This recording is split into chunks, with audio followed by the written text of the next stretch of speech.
광복절이자 말복인 오늘 수도권과 강원도에 호우특보가 내려진 가운데 강원도 홍천에 시간당 40mm의 비가 내렸습니다. 특히 경기 남부엔 최고 200mm가 넘는 비가 내릴 것으로 예보됐습니다.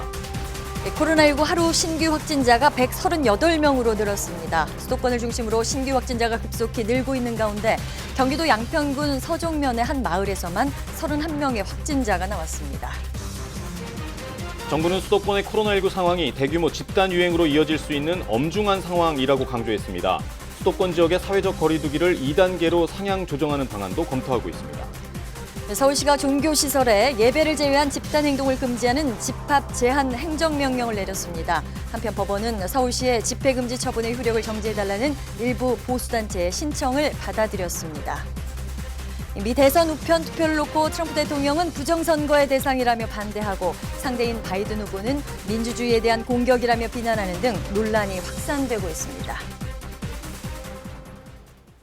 여러분 안녕하십니까? 코로나19 KBS 통합뉴스룸 주말 뉴스광장을 시작합니다.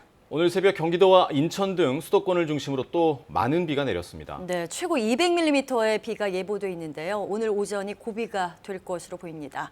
현재 상황은 어떤지 먼저 재난방송센터 연결합니다. 김민정 기자, 현재 비 상황부터 전해주시죠. 네, 오늘 새벽부터 가늘고 긴 비구름대가 형성되면서 보시다시피 수도권과 강원도 일부 지역에 많은 비를 뿌리고 있습니다. 지역별로 강한 비가 내렸다가 그쳤다가를 반복하고 있는 상황인데요.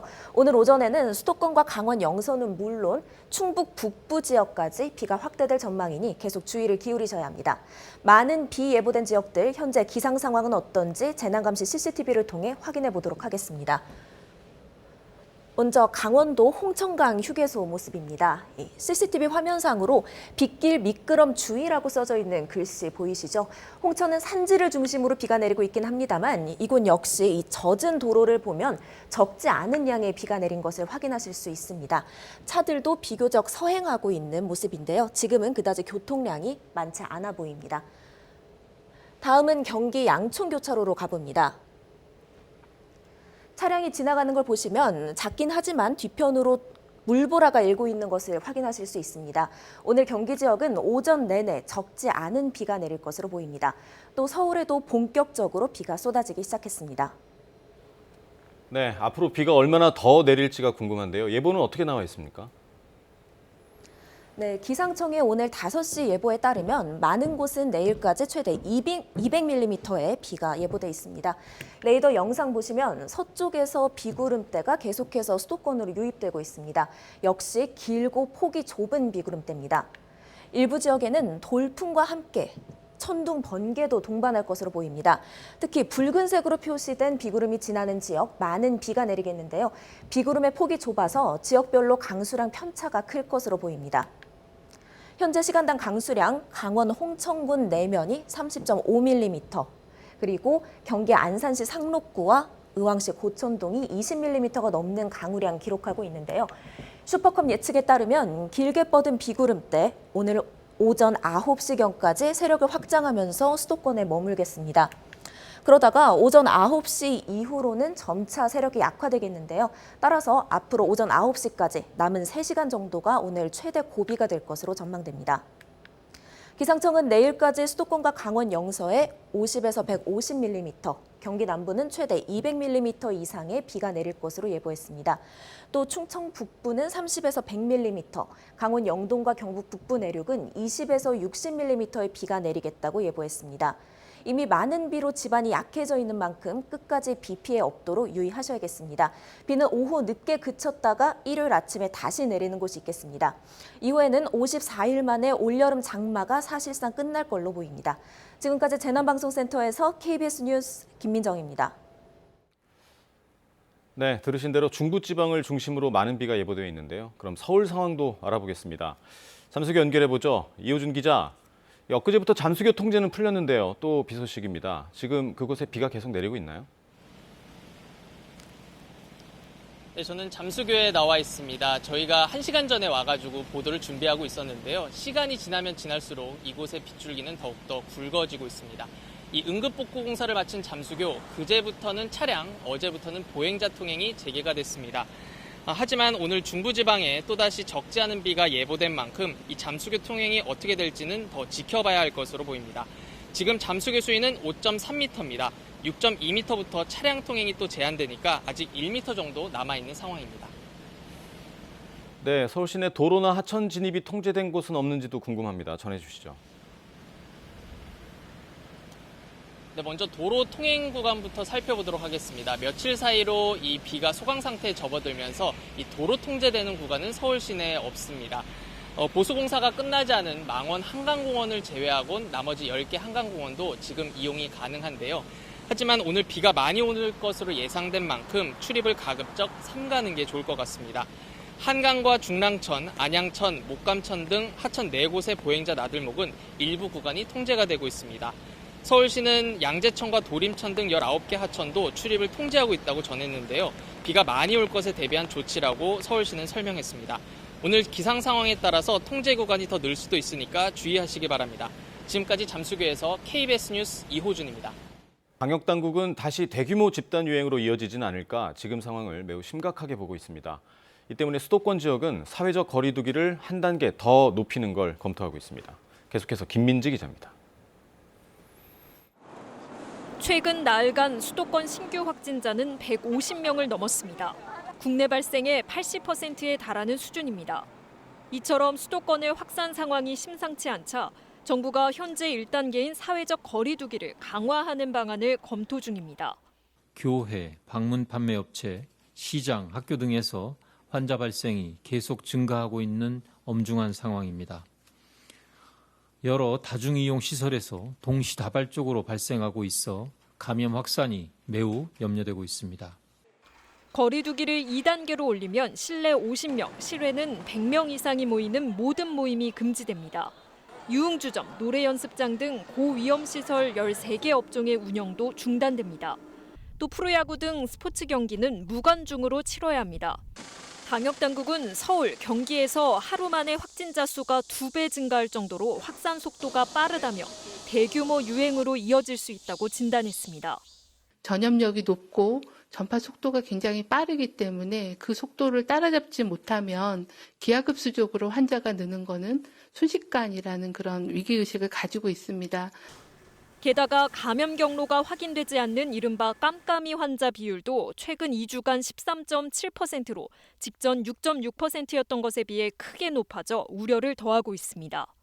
무증상 경증 감염자가 산발적으로 이어져 교회, 다단계 방문 판매, 소모임 등을 통해 집단 발병하고 이러한 집단 발병이 학교, 어린이집, 직장, 시장 등으로 확산되고 있으며 또 3일 연휴 기간과 예고된 도심 집회 등으로 확산이 대규모로 증폭되면 전국으로 확산될 수 있는 절박한 상황이라며 경각심을 갖고 방역의 기본 원칙을 지켜달라고 호소했습니다.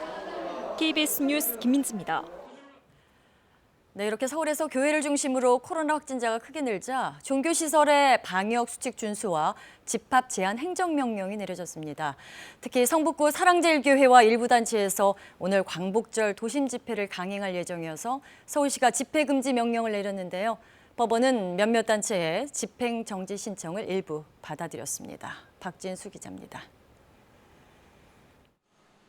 교회로 가는 길목이 막혔습니다. 출입을 금지하는 현수막도 붙었습니다. 이 교회에선 지난 12일 교인 1명이 첫 확진 판정을 받은 이후 확진자가 40명 가까이 급증했습니다. 구청은 교회를 폐쇄하고 남아있는 사람들도 나오라고 명령했습니다. 예배자들이 지역 관내가 아니라 외부에서 많이 오는 거예요. 그래서 사람 들어갈 수 있는 통로를 완전히 차단해버리자고 그렇게 좀 얘기를 모았어요. 서울시는 사랑제일교회 교인과 방문자 4천여 명에 대해선 자가격리 조치와 검사 이행 명령을 내렸습니다. 대형 교회 특성상 고령자도 많고 신도들이 전국적으로 흩어져 있다는 점을 고려하면 전파 우려가 더욱 높아지고 있습니다. 서울의 하루 신규 확진자는 26명, 32명에 이어 어제 58명으로 더 늘었습니다. 서울의 하루 증가 규모로는 가장 큽니다. 교회를 중심으로 감염이 빠르게 확산하자 서울시는 종교시설 7,500여 곳에 대해 방역수칙 준수와 집합 제한 행정명령을 내렸습니다. 정규 예배를 제외한 모임과 행사, 음식 제공, 큰 소리로 찬송가 부르기가 금지되고 이를 위반하면 고발될 수 있습니다. 서울행정법원은 서울시의 집회금지 처분의 효력을 정지해달라는 일부 보수단체의 신청을 받아들였습니다. 법원은 집회를 일괄적, 전면적으로 금지한 서울시의 처분은 과도하다고 판단했습니다. 이에 따라 집회 신고 인원이 3천여 명으로 돼 있는 일부 보수단체들의 오늘 도심 집회는 예정대로 진행 가능합니다. 경찰은 현장 방역 조치에 따르지 않으면 공무집행방해로 체포하는 등 엄정하게 대처할 것이라고 밝혔습니다. KBS 뉴스 박진수입니다. 일주일 전 전남 곡성군 한 마을에서 산사태로 인해서 주민 5명이 목숨을 잃었죠. 사고 원인을 조사하고 있는 경찰은 공사 현장에서 최초 붕괴가 시작된 정황을 포착하고 설계상 하자가 있었는지 발주처와 시공사 등을 압수수색했습니다. 김정대 기자입니다. 지난 7일 전남 곡성군 오산면 한 마을에서 발생한 산사태. 구조 작업이 이틀간 이어졌지만 무너진 주택 3채에 살던 주민 5명이 숨진 채 발견됐습니다. 사고 원인을 조사 중인 경찰은 당시 산사태가 사고 현장에서 500m가량 떨어진 도로공사 현장에서 시작된 것으로 보고 수사에 속도를 내고 있습니다. 전남 곡성경찰서는 도로공사 발주처인 전라남도 도로관리사업소와 시공사 본사, 현장 사무실과 감리단 등 4곳을 압수수색했습니다. 참고인 조사와 전문조사단 의견을 종합한 결과 공사 현장에서 산사태가 촉발됐을 가능성이 큰 것으로 보고 설계상 하자 등을 면밀히 들여다보기 위해서입니다. 전문조사단들도 의견도 그러고 그러니까 최초 붕괴된 점 보인다. 그러면 도로공사 그것이 이제 설계상 하자, 시공상 하자, 안전조치 부실, 관리감독 부실 그런 게 있냐 없냐 그런 걸 갖다가 이제 확인하기 위해서 압수수색 그런 것이죠. 공사 발주처인 전라남도 도로관리사업소는 집중호우로 인해 산사태가 발생했고 따라서 공사 현장은 이번 사고에 미친 영향이 없다는 입장입니다. 경찰은 압수한 자료를 분석하는 한편 공사 현장 관계자 등을 불러 설계상 하자와 안전조치 부실 여부 등에 대해 수사할 예정입니다. KBS 뉴스 김정대입니다. 이번 장마로 용담땡 방류량을 한때 확 줄였다가 집중호우가 쏟아질 때 갑자기 방류량을 늘렸습니다. 수자원공사는 기상청의 일기예보를 고려해서 방류량을 줄였다고 해명을 했는데 KBS 취재 결과 수자원공사는 하류 주민이 민원을 제기하자 수위 변화를 예측하는 모의 실험까지 해가면서 방류량을 줄였던 것으로 확인됐습니다. 백상현 기자의 보도입니다. 지난 7월 30일 용담댐은 홍수기 제한 수위에 도달했습니다. 댐 수위를 낮춰야 했습니다. 그러나 웬일인지 이틀 뒤 방류량을 초당 300톤에서 45톤으로 줄였습니다. 수자원공사는 하류 펜션업소와 래프팅 업체 등에서 방류량을 줄여달라는 민원이 들어왔고 장마가 곧 끝난다는 기상청 예보에 따라 관리 지침대로 수위를 조절했다는 입장입니다. 줄인 이유는 그런 민원하고 그다음에 7월 말에 장마가 종료된다는 그런 예보를 가졌기 때문이죠. 기상 예보를 앞세우고 뒤로 빠진 수자원공사. KBS 취재 결과 용담댐은 주민 민원 해소를 위해 방류량을 줄이는 모의 실험을 했습니다. 유입량과 강우량, 방류량에 따라 수위 변화를 예측하는 코스핀 모형 실험입니다. 모의 실험을 통해 8월 1일과 2일 방류량을 300톤에서 45톤으로 줄일 경우 강수위가 어떻게 될지 예측했습니다. 결과는 저수율이 91.1%로 높아져 제한수위 저수율을 5.8%포인트가량 넘는 것으로 측정됐습니다. 방류량을 줄이면 댐 수위가 높아져 위험하다는 사실을 수자원공사도 인식할 수 있었다고 볼 수 있습니다. 그리고 실험 결과대로 실제로 7월 31일부터 이틀 넘게 방류량을 초당 300톤에서 45톤으로 줄였고 저수율은 91.9%로 상승해 제한수위 저수율을 6%포인트 정도 초과했습니다.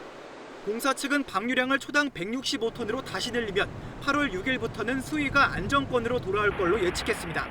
하지만 그 예상을 빗나갔습니다. 기록적인 집중호우에 저수율은 8월 7일 기준 97.7%까지 치솟았고 결국 방류량을 갑자기 늘렸습니다. 좀 더 보수적으로 접근을 해야 됐는데 치수 중심의 이제 그 댐 운영 쪽에서 그 환경이나 가뭄 쪽에 좀 포커스를 맞춰서 운영을 한 거예요. 전문가들은 수해 원인 논란과 별도로 수자원공사의 댐 관리 시스템이 현재 기상 상황에 맞는지 종합 재검토가 필요하다고 조언합니다. KBS 뉴스 백상현입니다. 광복절인 오늘 중부지방에는 장맛비가, 남부지방에는 폭염이 이어집니다. 지금 경기 남부와 강원 지역을 중심으로 비가 내리고 있는데요. 비구름대를 보시면 좁고 긴 띠 형태로 발달해 있는 것을 볼 수가 있습니다. 지금 서울을 비롯한 수도권과 강원 지역에는 호우주의보가 내려져 있는데요. 이 비구름대가 오르락 내리락 하면서 오전까지 중부지방에 강한 비를 뿌릴 것으로 예상됩니다. 내일까지 경기 남부에는 200mm가 넘는 많은 비가 예보되어 있고요. 서울과 경기 북부, 강원 영서에는 50에서 150mm, 강원 영동에는 20에서 50mm, 충청과 경북 북부 내륙에는 5에서 40mm로 강수량이 조금 적게 조정이 됐습니다. 남부지방은 계속해서 폭염이 이어지고 있습니다. 오늘은 말복인데요. 대구의 낮 기온 37도까지 오르면서 푹푹 찌는 더위가 이어지겠고요. 제주도가 35도, 전주 34도, 강릉도 33도까지 오르면서 어제와 기온이 비슷하거나 조금 높겠습니다. 그래도 이 장마가 끝이 보입니다. 내일 오전까지 수도권과 강원 영서 지역은 비가 내리겠고요. 이후에는 맑은 날씨가 이어질 것으로 보입니다. 대신 폭염에는 대비를 하셔야겠습니다. 날씨 정보 전해드렸습니다. 앞서 한우리 기자 리포트를 전해드리면서 양평에서 100명의 확진자가 나왔다는 멘트를 31명으로 정정하겠습니다. 대선을 불과 80여일 앞둔 미국에선 우편 투표 여부를 두고 전현직 대통령들이 맞붙었습니다. 트럼프 대통령은 관련 예산을 한 푼도 못 주겠다고 했고 오바마 전 대통령은 노골적인 투표 방해 행위다 이렇게 비난했습니다. 이 소식은 워싱턴에서 김은규 특파원입니다. 트럼프 대통령은 우편 투표가 부정선거의 대상이라는 입장입니다. 낙후된 우편 시스템 때문에 선거 당일 개표가 이루어질 수 있을지도 의문이라며 반대합니다. 그래서 민주당이 경기 부양안에 우편 당국과 지방정부에 각각 25억 달러와 35억 달러를 주어서 우편 투표가 제대로 이루어지도록 하자고 했더니 그것도 반대합니다. One of the reasons the post office needs that much money is to have all of these millions of ballots coming in from nowhere and nobody knows from where and where they're going. 폭스뉴스 인터뷰에선 그 예산을 안 주면 우편 투표를 할 수 없을 것이라고 속마음을 드러냅니다. 상대 바이든 후보는 민주주의에 대한 공격이라고 비난했습니다. Pure Trump. He doesn't want an election. 오바마 전 대통령은 더 신랄하게 트럼프 대통령을 비판합니다. What we've never seen before is a president say, I'm going to try to actively kneecap the Postal Service to encourage voting, and I will be explicit about the reason I'm doing it. 투표권을 제한하려는 시도는 있었지만 노골적으로 투표를 못하게 하려는 건 전례 없는 일이라는 겁니다. 투표를 했지만 개표 때 포함될 수 없을 수도 있으니 아예 투표를 빨리 하라고 대안을 제시하기까지 했습니다. 미 우편 당국은 워싱턴주와 펜실바니아주 등 최소 2개 주에서 우편 투표에 차질이 빚어질 수 있다고 밝혔습니다. 민주주의 제도 선진국이라는 미국에서 벌어지는 우편 투표 논란이 어색해 보입니다. 현직 대통령은 대선 불복 가능성까지 언급한 상태입니다. 워싱턴에서 KBS 뉴스 김은규입니다. 2차 대전 당시 일본군은 지하 요새를 비밀리에 건설하면서 조선인 수천 명을 강제 동원했습니다. 하지만 아베 정권은 증거가 없다고 강제 동원을 부정하는 안내판까지 세웠는데요. 이런 억지 주장을 뒤집을 징용자 명부가 처음으로 발견됐습니다. 황현택 특파원입니다. 산으로 둘러싸인 분지 한가운데 일제가 극비리에 만든 지하 요새가 있습니다. 연합군의 본토 상륙이 임박한 1944년 일왕이 최후의 항전을 준비하던 곳입니다. 지하 요새는 이렇게 소형 트럭이 지나갈 수 있을 정도로 넓고 전체 길이도 12km에 달합니다. 공사에는 조선인 6천여 명이 강제 동원됐고 최소 300명 넘게 숨진 것으로 추정됩니다. 방공호 앞에 있는 안내판, 원래는 많은 조선인들이 강제적으로 동원됐다고 적혀 있었습니다. 하지만 지금은 必ずしも全てが強制的ではなかったなど様々な見解がありますという 아베 정권 출범 직후인 2014년 나가노시가 강제징용 증거가 없다며 일방적으로 바꾼 내용입니다. 極秘裏に進められたと関係した建設会社あるいは軍部等々含めてほとんどが焼却されて 하지만 반전이 있었습니다. 최근 미 의회 도서관에서 조선인 2,600명의 이름과 생년월일, 본적지 등이 적힌 명부가 발견된 겁니다. 방공호 안에 적혀있던 밀성 상천이란 글씨.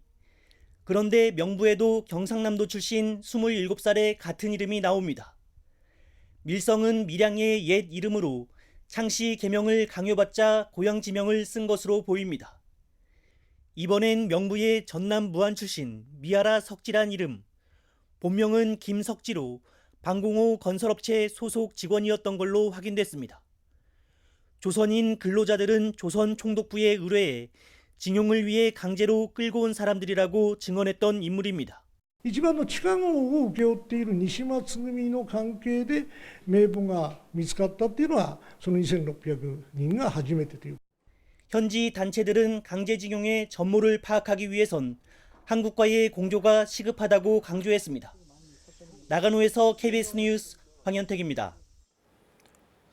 올해는 항일 독립운동 사상 최대 승전으로 꼽히는 봉오동 전투와 청산리 대첩 100주년입니다. 그런데 100년이 지난 지금 이 격전의 현장들은 출입이 통제돼서 접근조차 어렵다고 하는데요. 왜 그런지 오세균 특파원이 직접 현장을 찾아가 봤습니다. 1920년 6월 일본 정규군을 상대로 첫 대승을 거둔 봉오동 전투. 봉오골로 들어가는 초입부터 바리케이드로 막은 대문이 나타납니다. 以前那个前几年韩国人都过来看，现在上面市政府都下文了，一律不让进。你说俺们能随便放人？ 수자원 보호를 이유로 저수지 안에 있는 기념비 방문조차 불허하고 있습니다. 더구나 봉오동은 댐 건설로 대부분 수장됐고 전투 현장은 접근이 불가능한 상태입니다. 저수지 아래에 모여 사는 조선족 마을 주민조차 기념비 방문이 어렵다고 말합니다.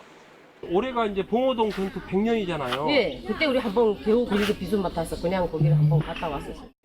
독립군의 가장 큰 승전보를 전해준 청산리 대첩 가운데 최대 격전지로 꼽히는 어랑촌. 보시는 것처럼 어랑촌 항일 유격 근거지라고 쓰여진 기념 비석이 세워져 있습니다. 하지만 청산리 대첩과 관련된 내용은 비석 어디에서도 찾아볼 수 없습니다. 비석 뒷면엔 중국 공산당의 항일 투쟁만 기록돼 있습니다. 이 얘기는 없어요. 그 청산리 전투 장관 그 청산촌에 아마 있을 겁니다. 인근 청산촌에 세워진 청산리 대첩비는 볼 수 있을까? 현재 특수경찰이 길목을 막아 아예 접근조차 불가능한 상태입니다. 他那样他封锁了，我们也不知道，这是上面要求的，明显的也摄像头远程都能监控的。 청산리 대첩을 승리로 이끈 김좌진 장군의 북로군정서 서일총재 묘는 관리가 제대로 안 돼 진입로에 수풀만 가득합니다. 연변에서 KBS 뉴스 오세균입니다. 의과대학 정원 확대 등 정부의 의료 정책에 반대하는 의사들이 어제 하루 집단 휴진에 들어갔습니다.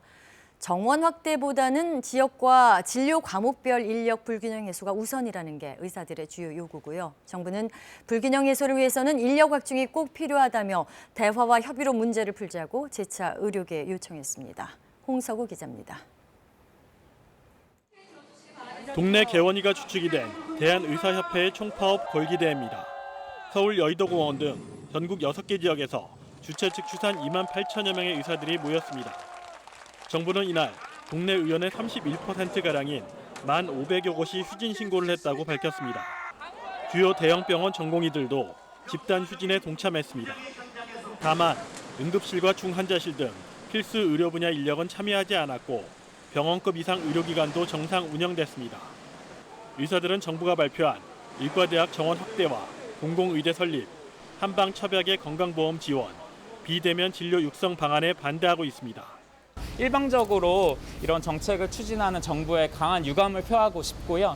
일단은 의료계 대화를 통해서 다시 한번 논의가 필요하다는 것을 주장하고 싶습니다. 특히 현재 3천여 명인 의대 정원을 10년 동안 4천 명 더 늘려 지역과 공공의료에 투입한다는 방안이 가장 큰 쟁점입니다. 정원 확대보다 지역과 진료 과목별 인력 불균형 해소가 우선이라는 의사들의 주장에 대해 정부는 의료 격차 해소를 위해선 인력 확충이 꼭 필요하다는 입장입니다. 정부는 언제라도 의사협회가 집단행동을 중단하고 협의의 장으로 들어오겠다고 한다면 즉시 논의를 시작할 준비가 되어 있습니다.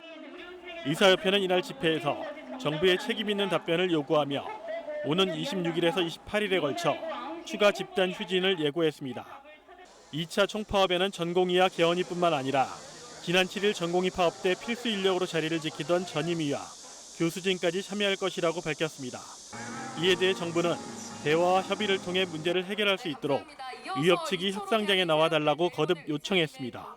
KBS 뉴스 홍석우입니다. 어제는 택배 없는 날이었습니다. 택배업이 도입된 지 28년 만에 처음 맞는 택배 노동자들의 휴무날이었는데요. 하지만 대형 온라인 마켓 소속 노동자들은 그마저도 쉴 수가 없었습니다.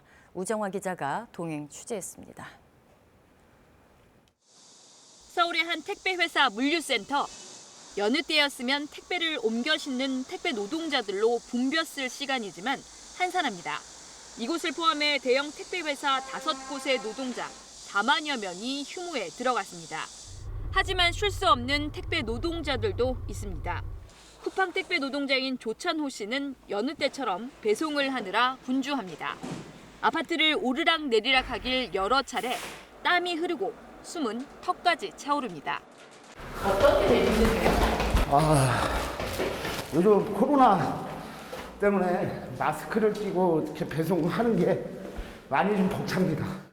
택배가 없는 날이지만 조 씨가 속한 회사는 이번 휴무에 동참하지 않아 쉴 수 없는 겁니다. 근로자의 신분이기 때문에 또 300인 이상 사업자이기 때문에 17일에 대한 대체 휴무가 나와서 그걸로 좀 동료들이 많이 위안을 하고요. 쿠팡뿐만 아니라 SSG와 마켓컬리 등 대형 온라인 마켓과 택배 없는 날에 동참하지 않은 중소택배사 노동자들은 쉬지 않고 배송했습니다. 여기에 3일간의 택배 없는 기간을 모두 쉴 수 없는 노동자들도 많습니다. 택배 없는 날이 반드시 지켜야 할 공휴일이 아니기 때문입니다. 일단 감사하다고 말씀을 드리고 이번 기회로 끝내는 게 아니라 계속 지속적으로 주에 1일씩이라도 줘갖고 노동자들이 휴식을 취할 수 있는 계기가 되었으면 좋겠습니다. 정부는 매년 8월 14일을 택배 없는 날로 추진하겠다지만 현장에선 휴식을 보장할 더 강력한 대책을 촉구하고 있습니다. KBS 뉴스 우정화입니다. 서울의 한 오피스텔에서 빗물 등을 모아놓는 시설인 집수정 점검을 하던 관리사무소 직원 3명이 숨지는 일이 일어났습니다. 경찰과 소방당국은 감전사고에 무게를 두고 있는데 아직 정확한 사고 원인은 파악되지 않고 있습니다. 박민경 기자가 취재했습니다. 서울 영등포구의 한 오피스텔 지하주차장. 한쪽 모퉁이에 출입통제선이 설치돼 있습니다. 경찰과 국립과학수사연구원, 한국산업안전보건공단 관계자들이 분주하게 움직입니다. 사고가 난 곳은 지하 2층 주차장에 있는 집수정입니다. 집수정은 빗물이나 오수를 건물 내에 일시적으로 모아두는 시설입니다. 어제 오전 11시 반쯤 여기서 작업을 하다 사고가 발생했습니다. 60대 방지실 직원 2명이 작업을 하다 먼저 쓰러졌고 이들을 도우러 간 50대 관리소장도 사고를 당했습니다. 3명 모두 병원으로 옮겨졌지만 끝내 숨졌습니다. 싣고 가는 거 봤어요. 구급차에 싣고 병원으로 옮기는 거, 이송하는 거. 의식이 없는 상태 같더라고요. 소방당국과 경찰은 우선 집수정 근처 전기배선 시설로 인한 감전사고 가능성에 무게를 두고 있습니다. 하지만 가스 누출이나 산소 부족으로 인한 질식 가능성도 열어두고 있습니다. 모르겠어요. 그건 사고 경위라든지 아무것도 그런 바가 없어요. 하나 집하고 하나는 메인이고 근데 하나 사망자가 어떻게 외상이 어떻게 돼 있는지 그런 것들도 봐요. 경찰은 정확한 사고 원인을 밝히기 위해 추가 현장 감식을 검토 중입니다. 숨진 3명에 대한 부검은 유족 동의가 필요하다고 설명했습니다. KBS 뉴스 박민경입니다. 네, 이 시각 교통 상황 살펴보겠습니다. 한국도로공사입니다. 오늘 새벽 수도권에선 차로가 분간이 가지 않을 정도로 강한 비가 내렸습니다. 비 소식이 있는 곳들이 많기 때문에 미끄럼 사고 주의하셔야겠습니다. 한편 광복절 연휴에 막바지 휴가 차량까지 더해지면서 이번 주말 고속도로는 매우 혼잡할 것으로 보이는데요. 어제 이미 충청권 정체가 극심했습니다. 오늘도 경부선 이용해 옥산 분기점 진입하는 길이 버거울 것으로 예상됩니다. 이 시각 경부고속도로는 도심 일대 정체 시작됐습니다. 부산 방면으로 서초 일대 주춤하고요. 신간분기점 진입을 앞두고도 끝자락에서 잠깐 브레이크 밟습니다.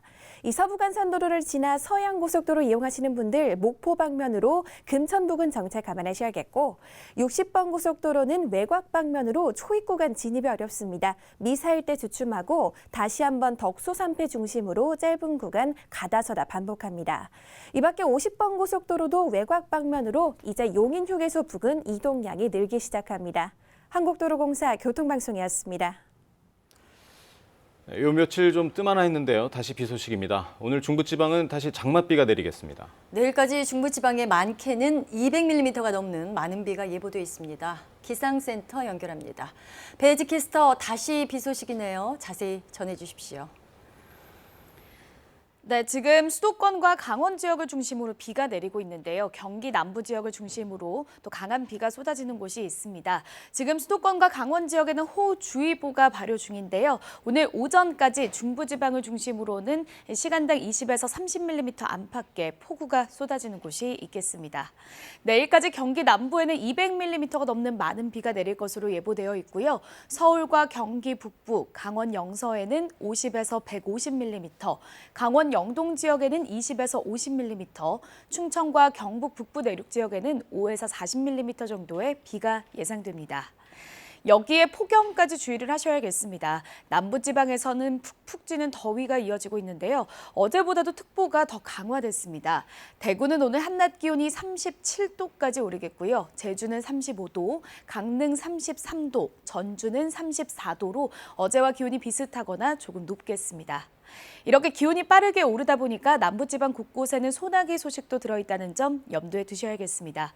밤사이에도 기온이 크게 떨어지지 못하고 대부분 지역 25도를 웃돌면서 열대야가 나타나는데요. 한낮에도 33도 안팎으로 무척 덥겠습니다. 날씨 정보 전해드렸습니다. 코로나19 신규 확진자가 수도권을 중심으로 크게 늘고 있습니다. 어제 하루 100명이 넘는 확진자가 나온 가운데 경기도 양평의 한 마을에서만 30여 명의 신규 확진자가 나왔습니다. 한우리 기자입니다. 경기도 양평군 한 마을에 있는 식당입니다. 서울 광진구 29번 확진자인 80대 남성은 지난 8일부터 10일 사이 이 식당을 비롯해 마을 잔치에 참석하는 등 양평군 서종면에서 지냈습니다. 이 기간 이 확진자와 접촉한 서종면 주민 61명을 대상으로 코로나 검사를 벌인 결과 확진자가 31명 나왔습니다. 나머지 25명은 음성, 5명은 보류 판정을 받았습니다. 어르신들이 이제 같이 식사를 하다 보니까 이렇게 된 거죠. 그럼 이제 그분들이 또 접촉하신 분들이 얼마나 나오느냐 해갖고 지금 전화 돌리고 있거든요. 경기도 용인에 있는 우리제일교회에서도 하루 동안 60명이 추가로 확진됐습니다. 방역당국은 신도들이 예배를 할 때 마스크를 벗고 노래를 하거나 교회 안에서 식사를 한 것으로 확인했습니다. 교육자들하고 주차봉사들 한 7, 80명 정도 식사를 했습니다. 식사를 하는 거는 좀 안 되는 거 아닌가요? 아, 맞죠. 저희가 너무 조금 성급했던 것 같습니다. 어제 하루 코로나19 중앙재난안전대책본부가 집계한 신규 확진자는 모두 138명이었습니다. 국내 발생 신규 확진자는 128명, 해외 유입 사례는 10명입니다. 지역 발생 확진자가 100명을 넘어선 것은 지난 3월 21일 이후 처음입니다. 정세균 국무총리는 오늘 각 중앙부처 17개 광역자치단체와 함께 회의를 열고 수도권 방역 강화 방안을 논의할 예정입니다. KBS 뉴스 한울입니다. 방역당국은 다시 대규모 집단 유행으로 이어지진 않을까 지금 상황을 매우 심각하게 보고 있습니다. 이 때문에 수도권 지역은 사회적 거리 두기를 한 단계 더 높이는 방안을 검토하기로 했습니다. 김민지 기자입니다. 최근 나흘간 수도권 신규 확진자는 150명을 넘었습니다. 국내 발생의 80%에 달하는 수준입니다. 이처럼 수도권의 확산 상황이 심상치 않자 정부가 현재 1단계인 사회적 거리 두기를 강화하는 방안을 검토 중입니다. 교회, 방문 판매 업체, 시장, 학교 등에서 환자 발생이 계속 증가하고 있는 엄중한 상황입니다. 여러 다중이용 시설에서 동시다발적으로 발생하고 있어 감염 확산이 매우 염려되고 있습니다. 거리 두기를 2단계로 올리면 실내 50명, 실외는 100명 이상이 모이는 모든 모임이 금지됩니다. 유흥주점, 노래연습장 등 고위험시설 13개 업종의 운영도 중단됩니다. 또 프로야구 등 스포츠 경기는 무관중으로 치러야 합니다. 방역당국은 서울, 경기에서 하루 만에 확진자 수가 2배 증가할 정도로 확산 속도가 빠르다며 대규모 유행으로 이어질 수 있다고 진단했습니다. 전염력이 높고 전파 속도가 굉장히 빠르기 때문에 그 속도를 따라잡지 못하면 기하급수적으로 환자가 느는 것은 순식간이라는 그런 위기의식을 가지고 있습니다.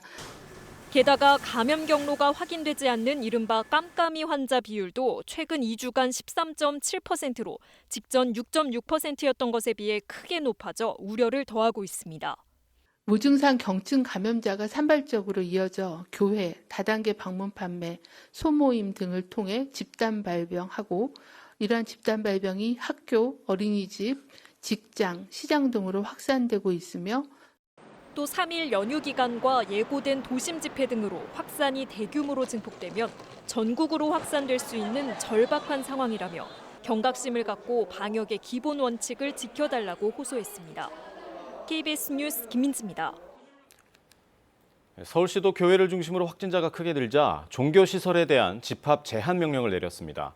이런 가운데 확진자가 급증하고 있는 성북구 사랑제일교회는 오늘 광복절 거리 집회를 강행하기로 했습니다. 이 내용은 박진수 기자입니다. 교회로 가는 길목이 막혔습니다. 출입을 금지하는 현수막도 붙었습니다. 이 교회에선 지난 12일 교인 1명이 첫 확진 판정을 받은 이후 확진자가 40명 가까이 급증했습니다. 구청은 교회를 폐쇄하고 남아있는 사람들도 나오라고 명령했습니다. 예배자들이 지역 관내가 아니라 외부에서 많이 오는 거예요. 그래서 사람 들어갈 수 있는 통로를 완전히 차단해버리자고 그렇게 좀 얘기를 모았어요. 서울시는 사랑제일교회 교인과 방문자 4천여 명에 대해선 자가격리 조치와 검사 이행 명령을 내렸습니다. 대형 교회 특성상 고령자도 많고 신도들이 전국적으로 흩어져 있다는 점을 고려하면 전파 우려가 더욱 높아지고 있습니다. 서울의 하루 신규 확진자는 26명, 32명에 이어 어제 58명으로 더 늘었습니다.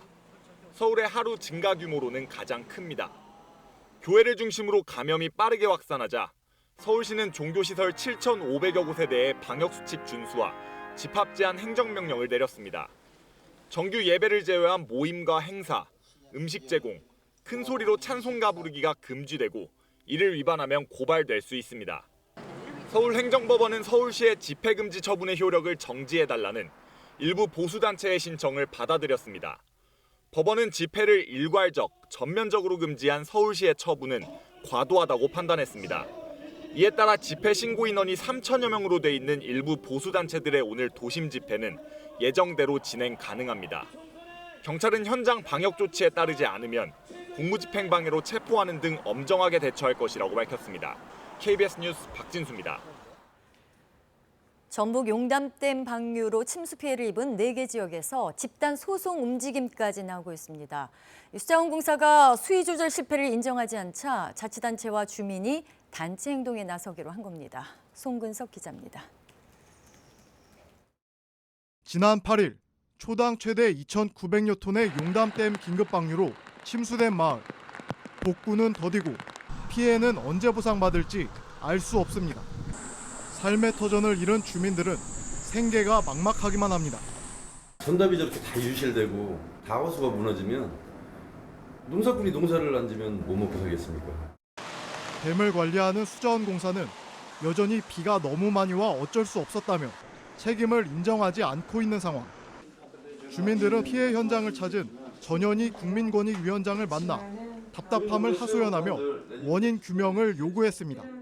충북 영동과 옥천, 충남 금산, 전북 무주 등 4개군 수재민들은 공동대책위원회를 구성하고 대책 마련을 촉구했습니다. 집을 잃은 주민이 길바닥에 주저앉아 눈물을 흘릴 때도 논밭을 잃은 농민이 힘겹게 복구를 할 때도 한국수자원공사는 보이지 않았다. 피해 지역 자치단체 4군데도 범대책위원회를 구성했습니다. 수자원공사가 수위 조절 실패를 인정하지 않으면 소송을 제기할 뜻을 비췄습니다. 조사가 나오는 내용을 보고 저희 4개 군에서 같이 연대해서 소송으로 갈 건지. 침수 피해의 원인과 책임을 둘러싼 갈등이 커지면서 수재민들은 복구와 보상이 늦어질까 우려하고 있습니다. KBS 뉴스 송근섭입니다. 네, 이번 주말 강원도 영서 지역에는 최고 150mm의 비가 더 내릴 것이라는 예보가 나왔습니다. 겨우 복구에 나선 수재민들 또다시 걱정이 밀려듭니다. 하초희 기자입니다. 어른 키 높이까지 차오른 빗물이 마을 전체를 집어삼켰습니다. 물이 빠져나가고 비가 멎은 틈을 타 주민들은 서둘러 복구에 나섭니다. 급한 대로 가전제품부터 마당으로 꺼내 닦아봅니다. 그런데 미처 냉장고 하나를 다 닦아내기도 전에 또다시 빗방울이 떨어지기 시작합니다. 정리될 만하고 그럼 이렇게 그냥 비가 쏟아지고 어떻게 정리가 안 돼요. 뭘 해야 될지 모르겠어. 처마 아래로 피해보지만 비바람이 쫓아 들이칩니다. 집안 마당에는 말리려고 내놓은 온갖 가재 도구들이 널려 있는데요. 또다시 비가 내리면서 마를 틈이 없습니다. 대형 선풍기를 돌리고 한겨울에나 쓰던 난로에 열풍기까지 동원해보지만 속수무책입니다. 심란하죠. 비는 자꾸 오고 집어넣어야 되는데 못 집어넣어서 안에는 썩어가고 지금 비가 와서 곰팡이가 엄청 많이 났어요. 전기 보일러는 있으나마나 지금으로선 전기 시설을 수리하는 게 어렵습니다. 계속 차단기가 떨어질 수가 있어요. 전기는 물하고는 천극이니까는. 그러니까 이게 빨리 좀 비가 그치고 말라야 되거든요. 안에까지 이제 물이 차 있기 때문에. 이제나 저제나 마른 하늘만 기다리던 수재민들. 또다시 예고된 장대비 소식에 몸도 마음도 더 지쳐가고 있습니다. KBS 뉴스 하초입니다. 재난 피해 예방과 복구를 위해서 지자체마다 재난 관리 기금을 적립하고 있는데요. 이번 집중 후 피해 복구를 위해서 쓰면 좋을 텐데 그렇지 못하다고 합니다. 어떤 이유인지 박웅 기자가 취재했습니다. 지난달부터 한 달 넘게 이어진 집중호우로 큰 피해를 본 전북 지역. 도로와 다리 같은 공공시설 피해액이 지금까지 1,000억 원 넘게 집계됐습니다. 재난안전법에 따라 지방자치단체는 해마다 재난관리기금을 적립해야 합니다. 재난 예방은 물론 피해 복구에도 이 기금을 사용할 수 있습니다. 이번 집중호우로 큰 피해를 본 전북 동부 지역 6개 시군 역시 재난관리기금을 마련해 두고 있습니다. 하지만 올해 초 모아둔 재난관리기금 가운데 적지 않은 액수를 코로나19 예방사업 등에 사용해 절반도 남지 않은 곳이 많습니다. 이번 집중호우로 인한 피해를 복구하기에는 턱없이 부족한 데다 앞으로의 코로나19 상황도 지켜봐야 합니다. 저희는 아직 쓸 계획은 없어요. 예치금을 깨가지고 공사를 한다고 하면 한두 건에 끝나버려요. 코로나가 지금 어떻게 될지 모르니까 그쪽으로도 지금 예산을 좀 더 써야 하는데. 다른 사업에 배정된 기금을 재복구 쪽으로 돌리고 싶어도 심의위원회를 거치하는 등 복잡한 절차가 남아 있습니다. 재난복구에는 쓸 수 있는 돈이잖아요. 네, 쓸 수는 있는데 행정 절차를 거쳐야 되니까 그래서 시간이 오래 걸리니까 별도 예비비를 편성해서 재난관리기금의 이름이 무색하다는 지적이 이어지자 중앙재난안전대책본부는 재난관리기금에서 따로 분류해 관리하는 의무예치금을 이번 호우 피해 복구에 사용하도록 의결했습니다. KBS 뉴스 박웅입니다. 북한이 심각한 홍수 피해에도 불구하고 국제사회 지원을 받지 말라는 김정은 위원장 지시를 공개했습니다. 코로나19라는 표면적 이유 말고도 복잡한 내부 사정이 작용했다는 분석인데요. 어떤 사정이 있는지 강푸른 기자가 취재했습니다. 수해 대책을 논의하는 노동당 정치국 회의에서 김정은 위원장은 외부 지원을 받지 말라고 지시했습니다. 세계적인 악성 비루스 전파 상황이 악화되고 있는 현실은 큰 물 피해와 관련한 그 어떤 외부적 지원도 허용하지 말며 유엔과 유럽연합 등 국제사회가 이미 지원 의사를 밝혔는데 공개적으로 거부를 선언한 겁니다. 북한이 내세운 이유는 코로나19에 대한 우려입니다.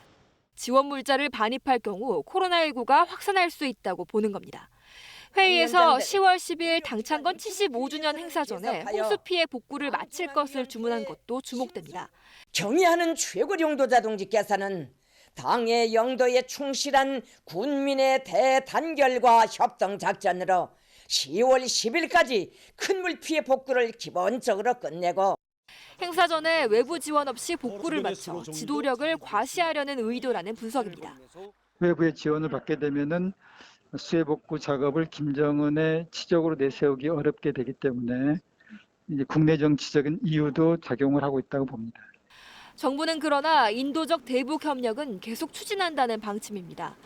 정부는 자연재해 등 비정치적 분야에서의 인도적 협력은 일관하게 추진한다는 입장이라고 말씀드린 바 있으며 하지만 북한이 공개적으로 외부 지원 거부를 분명히 한 상황에서 재난재해 협력을 통해 교류를 재개하려던 정부 구상은 코로나19 사태가 지속되는 한 실현이 쉽지 않아 보입니다. KBS 뉴스 강푸른입니다. 최근 의료 파업 등으로 공공의료에 대한 관심이 높죠. 우리나라 법엔 국민 모두 보편적 의료를 보장받아야 한다고 정하고 있습니다. 이 보편적 의료에 큰 역할을 하고 있는 게 바로 지역 공공의료원들인데요. 상황은 매우 어렵습니다. 손은혜 기자입니다. 홍성의료원은 충남에 있는 유일한 공공의료원입니다. 홍성뿐만 아니라 예산, 청양, 보령 등 인근 지역 주민들로 연일 붐빕니다. 필수 과목인 내과의 경우 의사 정원은 7명이지만 4명뿐입니다. 취재 당일은 휴가 등으로 2명이 더 빠져 의사는 2명이었습니다. 코로나 환자도 봤었고 요즘 내시경은 하지 않지만은 배 아픈 사람도 봐야 되고. 부족한 의사 3명은 3년째 채용하지 못하고 있습니다. 월급 1,600만 원 내외, 주 5일 근무, 야간 당직 제외와 숙소 제공 등을 약속하고 있지만 오겠다는 사람이 없습니다. 처우 조건을 더 높이는데도 한계가 있습니다. 의료원 자체를 보는 시각 자체가 굉장히 낮게 보니까 그 의사들도 그렇고 의료진이 이쪽으로 안 오려고 하는 이유도 내가 거기 가서 못하라 일하나 이는. 전국 공공의료기관 224곳 가운데 일반 진료 중심은 63곳, 핵심은 지방의료원 34곳입니다. 지역에 있는 공공의료원들은 의료 취약 지역의 의료 공백을 메우는 데 큰 역할을 합니다.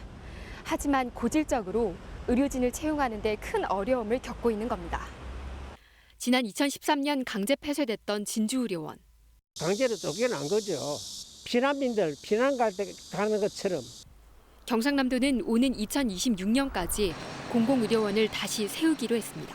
얼마나 이거 효율적으로 시민을 위해 봉사하느냐가 판단 기준이 돼야 되는 거지. 그 환자가 몇 명 보고 무슨 수익이 얼마 남고 이걸로 평가를 하는 순간 공공병원은 공공기관 역할을 못합니다. 민주당은 국립공공의대를 설립하고 의사의 지역근무 의무 등을 담은 이른바 공공의대법을 이번 국회에서는 통과시키겠다고 밝히고 있습니다. KBS 뉴스 손은혜입니다. 네, 물론 많진 않아도 성공한 지역 공공의료원도 있습니다. 수익과 공공성을 다 잡고 의료진과 환자 모두 만족하는 공공의료원. 비결은 뭘까요? 류란 기자가 전북 군산의료원을 다녀왔습니다. 병상 470개, 의사 45명, 간호인력 303명을 보유한 전라북도 군산의료원. 야간 응급실에 치매, 호스피스, 간병제도까지 운영하는 명실상부 성공한 공공병원입니다. 취재진이 찾은 날도 대기실마다 북적였는데 수익성과 공공성을 다 잡은 비결이 뭘까요? 지역 병원들하고 대학병원하고 많은 좋은 연계 사업을 많이 합니다. 다른 의료원에 비해서 의료 인력 수급이 조금 원활하지 않을까. 다음은 장기 근속. 공중보건이 3명을 뺀 의사 42명의 평균 근속 기간이 8년 6개월, 10년 이상도 13명이나 됩니다. 그리고 의사의 76%가 이 지역의 의대 출신입니다. 그만큼 지역 주민들의 신뢰가 큽니다. 여기 응급실을 막 이틀 전에 막 정신없이 왔어요. 숨도 안 쉬어갖고 막 땀으로 목욕을 했어요. 근데 그만 이제 원대나 전주까지 가려면 이제 그러다 죽을 수도 있다고 그러더라고요. 의사들의 만족도 역시 높습니다. 공공의료나 이런 데 봉사하면서 자기가 기본적으로 생활할 수 있는 정도가 된다고 한다면 충분히 또 거기에 만족하고 살 수 있는 사람이 꽤 많이 있을 거라고 생각을 합니다. 하지만 모든 지역 공공병원이 이처럼 성공하는 것은 여러 조건상 불가능한 일. 따라서 정부가 지역 가산 수가나 차등 수가 등을 적용해 일정 수준 이상의 소득을 보장하고 공공병원의 환경 개선을 지원해야 한다는 제안도 있습니다. 시설, 장비, 인력, 그다음에 가산 수가. 이렇게 되면 지역에서 배출된 의사 인력이 우선적으로 지역에서 일하려고 하겠죠. 그런 선순환 시스템 만들어야 된다고 생각하고. 보건복지부는 최근 이런 내용이 담긴 지역 의료 개선 방안을 발표했지만 의협의 반응은 부정적입니다. KBS 뉴스 류란입니다. 중부지방에는 막바지 장맛비가 내리고 있습니다. 지금 수도권과 강원 지역에는 호우특보가 내려진 가운데 천둥, 번개를 동반한 요란한 비가 쏟아지고 있는데요. 1시간 전보다 빗줄기가 더 굵어졌습니다. 오늘 오전까지 중부지방에는 이렇게 시간당 20에서 30mm 안팎의 폭우가 쏟아지는 곳이 있겠습니다. 비는 저녁이면 대부분 그치겠지만 내일 새벽부터 아침 사이에 또다시 중부지방에 장맛비가 내리겠습니다. 내일까지 경기 남부에는 200mm가 넘는 비가 예보되어 있고요. 서울과 경기 북부, 강원 영서에는 50에서 최고 150mm, 강원 영동에는 20에서 50mm, 충청과 경북 북부 내륙 지역에는 5에서 40mm 정도의 비가 예상됩니다. 오늘은 또 말복입니다. 남부지방을 중심으로는 오늘도 폭염이 이어질 텐데요. 어제보다 폭염특보가 더 강화됐습니다. 오늘 한낮에 대구는 37도, 제주도 35도까지 기온이 오르겠고요. 강릉이 33도, 전주는 34도 예상되면서 어제와 기온이 비슷하거나 조금 더 높겠습니다. 오늘 남부 내륙 지역에는 오후에 소나기가 내리는 곳이 있겠습니다.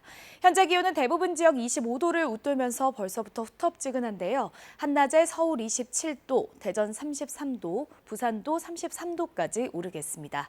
바다의 물결은 동해상에서 최고 2.5m까지 약간 높게 일겠고 서해상과 제주해상, 남해상에는 안개가 짙게 끼겠습니다.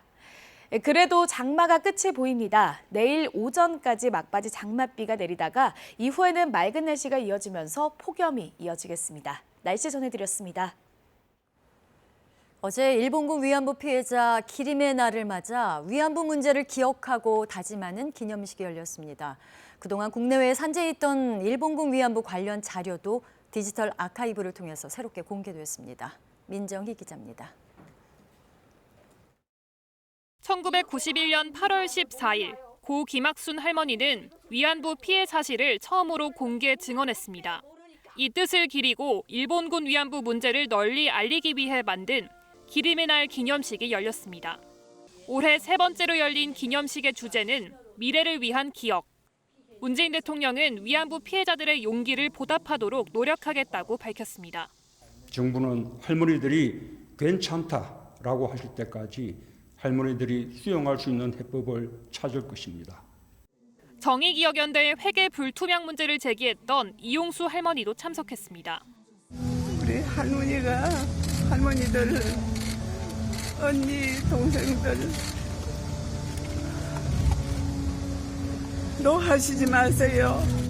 그러면서 이제 시위 형식을 바꿔야 한다고 주장했습니다. 시위?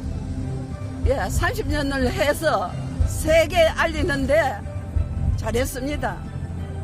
그렇지만은 그 데모가 위안부 문제 해결하고 사죄하고 배상하라 하는 거 무엇인지도 모르고.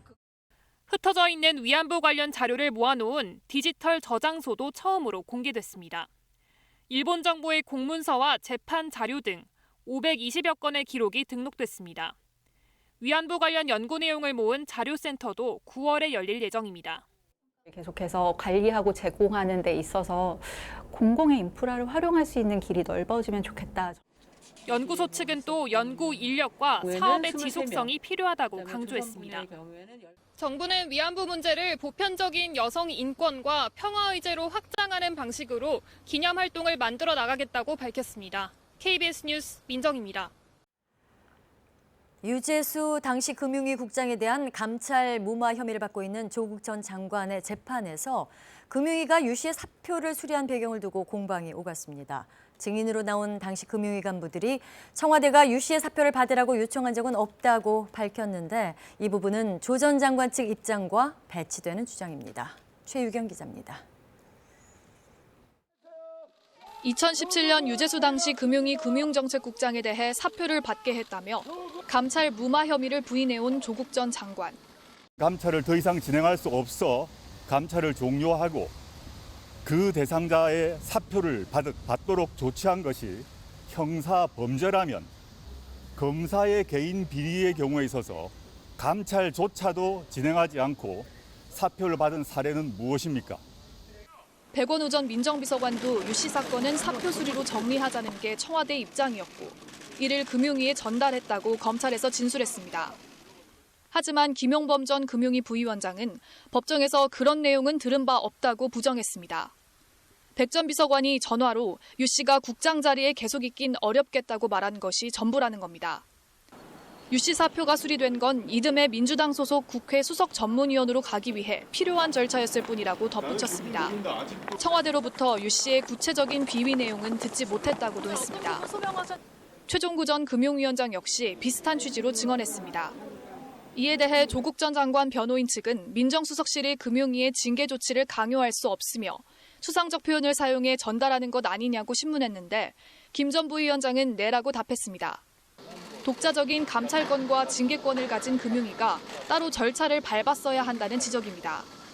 한편 조 전 장관은 법정에 출석하면서 검찰이 자신을 권력형 비리범으로 묻기 위해 목적 수사를 했다며 대검과 동부지검이 모든 과정에서 소통하지 않았느냐고 비판하기도 했습니다.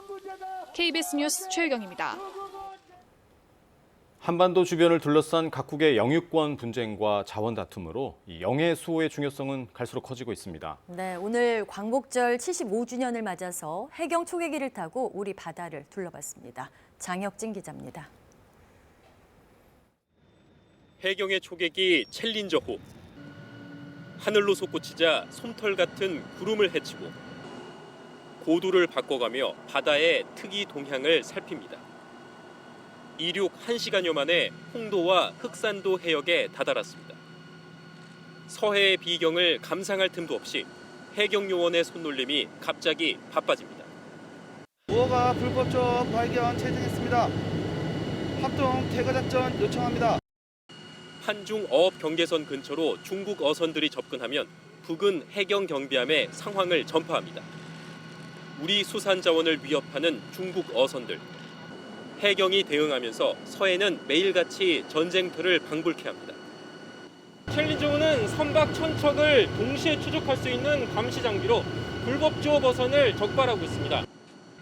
최남단 마라도에서 150km, 망망대해 한가운데 이어도 과학기지가 우뚝 서 있습니다.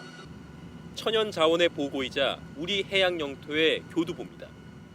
삼면을 지키는 해경 경비함은 수시로 물대포 발사 훈련을 하고 대한해협을 따라 올라가면 독도가 모습을 드러냅니다. 경비대는 독도 정상을 굳건히 지키고 있습니다. 일주일에 2-3번씩 일본 순시선이 출몰하고 있어 경계를 늦출 순 없습니다. 다시 기술을 돌리는 챌린저호. 2000km의 해양 순찰을 오늘도 무사히 마쳤습니다. 해양경찰은 우리 바다의 주권을 수호하고 국민의 안전을 지키기 위하여 빈틈없이 항상 노력하겠습니다. KBS 뉴스 장혁진입니다. 광복절이자 말복인 오늘 수도권과 강원 영서 지역에 호우특보가 내려진 가운데 강원도 홍천에 시간당 40mm의 비가 내렸습니다. 특히 경기 남부엔 최고 200mm가 넘는 비가 내릴 것으로 예보됐습니다. 중앙재난안전대책본부는 어젯밤 10시 기준으로 코로나19 신규 확진자가 138명 늘었다고 밝혔습니다. 수도권을 중심으로 신규 확진자가 급속히 늘고 있는 가운데 경기도 양평군 서정면의 한 마을에서만 31명의 확진자가 나왔습니다. 정부는 수도권의 코로나19 상황이 대규모 집단 유행으로 이어질 수 있는 엄중한 상황이라고 강조했습니다. 수도권 지역의 사회적 거리 두기를 2단계로 상향 조정하는 방안도 검토하고 있습니다. 서울시가 종교시설에 예배를 제외한 집단 행동을 금지하는 집합 제한 행정명령을 내렸습니다. 한편 법원은 서울시의 집회금지 처분의 효력을 정지해달라는 일부 보수단체의 신청을 받아들였습니다. 새벽부터 수도권 곳곳에 다시 강한 비가 쏟아지고 있습니다. 최고 200mm의 많은 비가 예보돼 있는데요. 오늘 오전이 고비가 될 것으로 보입니다. 재난방송센터 연결합니다. 김민정 기자, 지금 어느 지역에 비가 많이 내리고 있는지 궁금합니다. 상황 전해주시죠. 네, 오늘 새벽부터 가늘고 긴 비구름대가 형성되면서 수도권과 강원도 일부 지역에 많은 비를 뿌리고 있습니다. 지역별로 강한 비가 내렸다 그쳤다를 반복하고 있는 상황인데요. 지금은 경기도 광명, 서울 관악구에 매우 강한 비가 내리고 있습니다. 현재 기상 상황 어떤지 KBS 재난감시 CCTV를 통해 확인해 보도록 하겠습니다. 먼저 서울 한강 전경 보시겠습니다. 흐린 날씨 탓에 온통 희뿌연 안개에 쌓여서 평소보다 도로 모습이 제대로 보이지 않습니다. 다음은 서울 마포구 성산교 모습입니다. 보시는 것처럼 장대비 쏟아지고 있고요. 산책로도 비로 흠뻑 젖었습니다. 이렇게 많은 비가 내리면 하천 수위가 급격히 올라갑니다. 비가 완전히 그칠 때까지는 하천변에 가시면 안 됩니다. 서울 강남대로도 보겠습니다. 행인들이 모두 우산을 쓰고 있죠. 화면상으로도 많은 비가 쏟아지는 모습이 선명합니다. 안전 운행하셔야 합니다. 도로에 이미 물이 많이 고여 있습니다. 네, 김민정 기자, 비가 얼마나 더 내릴지가 궁금한데요. 예보는 어떻습니까? 기상청의 오늘 예보에 따르면 많은 곳은 내일까지 최대 200mm의 비가 예보돼 있습니다. 레이더 영상 보시면요. 서쪽에서 비구름대가 계속해서 수도권으로 유입되고 있습니다. 역시 길고 폭은 좁은 비구름대입니다. 일부 지역에는 돌풍과 함께 천둥, 번개를 동반할 것으로 보입니다. 특히 붉은색으로 표시된 비구름이 지나는 지역 많은 비가 내리겠는데요. 비구름의 폭이 좁아서 지역별로 강수량 편차가 클 것으로 보입니다. 현재 시간당 강수량은 경기 광명에 50mm 이상, 그리고 서울 금천구와 관악구에도 40mm가 넘는 집중호우가 쏟아지고 있습니다. 이 지역에서는 특히 비 소식에 귀 기울여 주시기 바랍니다. 슈퍼컵 예측에 따르면 길게 뻗은 비구름대는 오늘 오전까지 세력을 확장하면서 계속 수도권에 머물겠습니다. 그러다가 점차 세력이 약화되겠는데요. 따라서 앞으로 남은 2-3시간 정도가 오늘 최대 고비가 될 것으로 전망됩니다. 기상청은 내일까지 수도권과 강원 영서에 50에서 150mm, 경기 남부는 최대 200mm 이상의 비가 내릴 것으로 예보했습니다. 또 강원 영동은 20에서 50mm, 충청과 경북 북부 내륙은 5에서 40mm의 비가 내릴 전망입니다. 이미 많은 비로 지반이 약해져 있는 만큼 끝까지 비 피해 없도록 유의하셔야겠습니다. 비는 오후 늦게 그쳤다가 일요일 아침에 다시 내리는 곳이 있겠습니다. 이후에는 역대 최장 기록을 다시 쓴 이번 장마도 54일 만에 사실상 끝날 것으로 보입니다. 지금까지 재난방송센터에서 KBS 뉴스 김민정입니다. 서울에도 비가 내리는 곳이 많습니다. 서울 잠수교 수위도 다시 올라가고 있다고 하는데요. 잠수교에 나가 있는 취재기자 연결해 보겠습니다. 이호준 기자, 잠수교 통제가 엊그제 풀렸었는데요. 비가 또 옵니다. 지금도 그곳에는 계속 비가 내리고 있나요? 네, 저는 잠수교 수위를 표시하는 곳 앞에 나와 있는데요. 이 한강 수위가 잠수교 상판 바로 턱 밑까지 올라온 것을 눈으로 확인할 수 있습니다. 지금 빗줄기는 굵어지고 있습니다. 종종 천둥과 번개도 치고 있습니다. 이 응급복구 공사를 마친 잠수교, 그제부터는 통행, 어제부터는 보행자 통행이 가능해졌습니다. 하지만 오늘 새벽부터 비가 다시 내리고 있어서 통행 제한 가능성이 있습니다. 현재 잠수교 수위는 5.4m입니다. 5.5m가 되면 보행자 통행이 제한이 됩니다. 한강 홍수통제소는 오전 7시 30분부터 보행자 통행이 제한될 가능성이 있다, 이렇게 설명했습니다. 차량 통행은 6.2m인데요. 아직은 좀 남아있는 상황입니다. 네, 이호준 기자, 교통 통제 상황도 궁금한데요. 전해주시죠. 네, 며칠 사이 비가 소강 상태에 접어들면서 현재 서울 시내에 통제되는 도로는 없는 상황입니다. 이 한강 시민공원도 거의 다 개방이 됐는데요. 복구 공사를 아직 마치지 않은 망원 한강공원을 제외하고 10개 한강공원은 이용할 수 있는 상황입니다. 하지만 오늘 비가 계속 오는 만큼 출입을 가급적 삼가는 게 좋을 것 같습니다. 한강과 중랑천, 안양천, 목감천 등 하천 4곳의 보행자 나들목은 일부 구간이 통제되고 있습니다. 서울시는 우이천과 묵동천, 홍제천, 양재천, 도림천 등 19개 하천도 출입을 통제하고 있다고 전했는데요.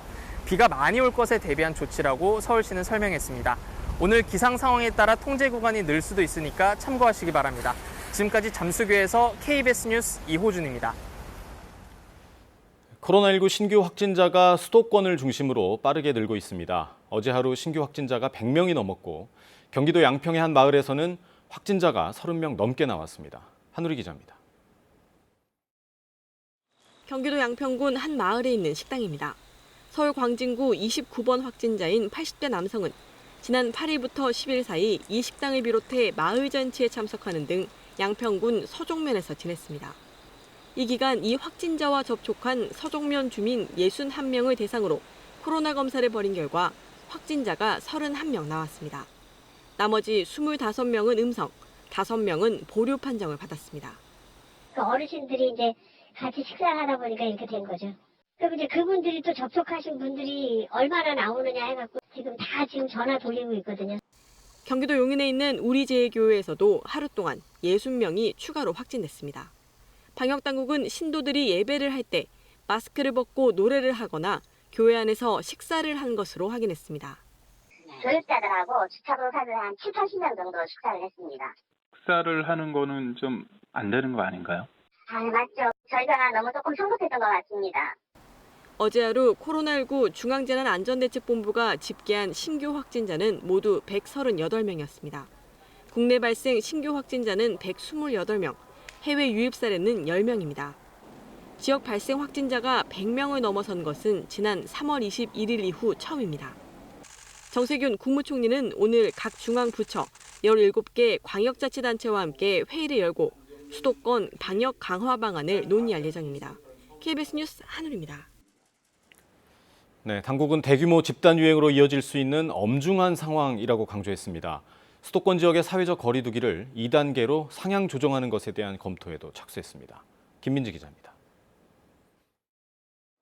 최근 나흘간 수도권 신규 확진자는 150명을 넘었습니다. 국내 발생의 80%에 달하는 수준입니다. 이처럼 수도권의 확산 상황이 심상치 않자 정부가 현재 1단계인 사회적 거리 두기를 강화하는 방안을 검토 중입니다. 교회, 방문 판매 업체, 시장, 학교 등에서 환자 발생이 계속 증가하고 있는 엄중한 상황입니다. 여러 다중이용 시설에서 동시다발적으로 발생하고 있어 감염 확산이 매우 염려되고 있습니다. 거리 두기를 2단계로 올리면 실내 50명, 실외는 100명 이상이 모이는 모든 모임이 금지됩니다. 유흥주점, 노래연습장 등 고위험시설 13개 업종의 운영도 중단됩니다. 또 프로야구 등 스포츠 경기는 무관중으로 치러야 합니다. 방역당국은 서울, 경기에서 하루 만에 확진자 수가 2배 증가할 정도로 확산 속도가 빠르다며 대규모 유행으로 이어질 수 있다고 진단했습니다. 전염력이 높고 전파 속도가 굉장히 빠르기 때문에 그 속도를 따라잡지 못하면 기하급수적으로 환자가 느는 것은 순식간이라는 그런 위기의식을 가지고 있습니다. 게다가 감염 경로가 확인되지 않는 이른바 깜깜이 환자 비율도 최근 2주간 13.7%로 직전 6.6%였던 것에 비해 크게 높아져 우려를 더하고 있습니다. 무증상 경증 감염자가 산발적으로 이어져 교회, 다단계 방문 판매, 소모임 등을 통해 집단 발병하고 이러한 집단 발병이 학교, 어린이집, 직장, 시장 등으로 확산되고 있으며 또 3일 연휴 기간과 예고된 도심 집회 등으로 확산이 대규모로 증폭되면 전국으로 확산될 수 있는 절박한 상황이라며 경각심을 갖고 방역의 기본 원칙을 지켜달라고 호소했습니다. KBS 뉴스 김민지입니다. 네, 이처럼 서울에서 교회를 중심으로 코로나 확진자가 크게 늘자 종교시설의 방역 수칙 준수와 집합 제한 행정명령이 내려졌습니다. 이런 가운데 성북구 사랑제일교회와 일부 단체에서 오늘 광복절 도심 집회를 강행할 예정이어서 서울시가 집회 금지 명령을 내렸는데요. 법원은 몇몇 단체의 집행 정지 신청을 일부 받아들였습니다. 박진수 기자입니다. 교회로 가는 길목이 막혔습니다. 출입을 금지하는 현수막도 붙었습니다. 이 교회에선 지난 12일 교인 1명이 첫 확진 판정을 받은 이후 확진자가 40명 가까이 급증했습니다. 구청은 교회를 폐쇄하고 남아있는 사람들도 나오라고 명령했습니다. 예배자들이 지역 관내가 아니라 외부에서만 오는 거예요. 그래서 사람 들어갈 수 있는 통로를 완전히 차단해버리자고 그렇게 좀 얘기를 모았습니다. 서울시는 사랑제일교회 교인과 방문자 4천여 명에 대해선 자가격리 조치와 검사 이행 명령을 내렸습니다. 대형 교회 특성상 고령자도 많고 신도들이 전국적으로 흩어져 있다는 점을 고려하면 전파 우려가 더욱 높아지고 있습니다. 서울의 하루 신규 확진자는 26명, 32명에 이어 어제 58명으로 더 늘었습니다. 서울의 하루 증가 규모로는 가장 큽니다. 교회를 중심으로 감염이 빠르게 확산하자 서울시는 종교시설 7,500여 곳에 대해 방역수칙 준수와 집합 제한 행정명령을 내렸습니다. 정규 예배를 제외한 모임과 행사, 음식 제공, 큰 소리로 찬송가 부르기가 금지되고 이를 위반하면 고발될 수 있습니다. 서울행정법원은 서울시의 집회금지 처분의 효력을 정지해달라는 일부 보수단체의 신청을 받아들였습니다. 법원은 집회를 일괄적, 전면적으로 금지한 서울시의 처분은 과도하다고 판단했습니다. 이에 따라 집회 신고 인원이 3천여 명으로 돼 있는 일부 보수단체들의 오늘 도심 집회는 예정대로 진행 가능합니다. 경찰은 현장 방역 조치에 따르지 않으면 공무집행방해로 체포하는 등 엄정하게 대처할 것이라고 밝혔습니다. KBS 뉴스 박진수입니다. 일주일 전 전남 곡성군의 한 마을에서 산사태로 인해서 주민 5명이 목숨을 잃었죠. 사고 원인을 조사하고 있는 경찰은 공사 현장에서 최초 붕괴가 시작된 정황을 포착하고 설계상 하자가 있었는지 수사를 위해서 발주처와 시공사 등을 압수수색했습니다. 김정대 기자입니다. 지난 7일 전남 곡성군 오산면 한 마을에서 발생한 산사태. 구조 작업이 이틀간 이어졌지만 무너진 주택 세 채에 살던 주민 5명이 숨진 채 발견됐습니다. 사고 원인을 조사 중인 경찰은 당시 산사태가 사고 현장에서 500m가량 떨어진 도로공사 현장에서 시작된 것으로 보고 수사에 속도를 내고 있습니다. 전남 곡성경찰서는 도로공사 발주처인 전라남도 도로관리사업소와 시공사 본사, 현장 사무실과 감리단 등 4곳을 압수수색했습니다. 참고인 조사와 전문조사단 의견을 종합한 결과 공사 현장에서 산사태가 촉발됐을 가능성이 큰 것으로 보고 설계상 하자 등을 면밀히 들여다보기 위해서입니다. 전문조사단들도 의견도 그러고 그러니까 최초 붕괴된 점 보인다. 그러면 도로공사 그것이 이제 설계상 하자, 시공상 하자, 안전조치 부실, 관리감독 부실 그런 게 있냐 없냐 그런 걸 갖다가 이제 확인하기 위해서 압수수색 그런 것이죠. 공사 발주처인 전라남도 도로관리사업소는 집중호우로 인해 산사태가 발생했고 따라서 공사 현장은 이번 사고에 미친 영향이 없다는 입장입니다. 경찰은 압수한 자료를 분석하는 한편 공사 현장 관계자 등을 불러 설계상 하자와 안전조치 부실 여부 등에 대해 수사할 예정입니다. KBS 뉴스 김정대입니다. 전북 용담댐 방류로 침수 피해를 입은 4개 지역에서 집단 소송 움직임까지 나오고 있습니다. 수자원공사가 수위 조절 실패를 인정하지 않자 자치단체와 주민이 단체 행동에 나서기로 한 겁니다. 송근석 기자입니다. 지난 8일 초당 최대 2,900여 톤의 용담댐 긴급 방류로 침수된 마을. 복구는 더디고 피해는 언제 보상받을지 알 수 없습니다. 삶의 터전을 잃은 주민들은 생계가 막막하기만 합니다. 전답이 저렇게 다 유실되고 다 호수가 무너지면 농사꾼이 농사를 안 지면 뭐 먹고 살겠습니까? 댐을 관리하는 수자원공사는 여전히 비가 너무 많이 와 어쩔 수 없었다며 책임을 인정하지 않고 있는 상황. 주민들은 피해 현장을 찾은 전현희 국민권익위원장을 만나 답답함을 하소연하며 원인 규명을 요구했습니다. 충북 영동과 옥천, 충남 금산, 전북 무주 등 4개군 수재민들은 공동대책위원회를 구성하고 대책 마련을 촉구했습니다. 집을 잃은 주민이 길바닥에 주저앉아 눈물을 흘릴 때도 논밭을 잃은 농민이 힘겹게 복구를 할 때도 한국수자원공사는 보이지 않았다. 피해 지역 자치단체 4군데도 범대책위원회를 구성했습니다. 수자원공사가 수위 조절 실패를 인정하지 않으면 소송을 제기할 뜻을 비췄습니다. 조사가 나오는 내용을 보고 저희 4개 군에서 같이 연대해서 소송으로 갈 건지. 침수 피해의 원인과 책임을 둘러싼 갈등이 커지면서 수재민들은 복구와 보상이 늦어질까 우려하고 있습니다. KBS 뉴스 송근섭입니다.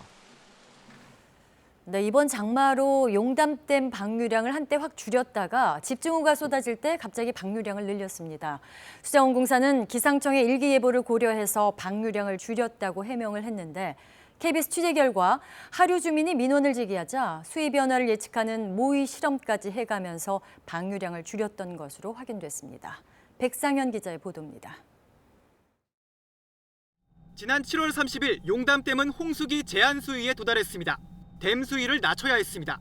그러나 웬일인지 이틀 뒤 방류량을 초당 300톤에서 45톤으로 줄였습니다.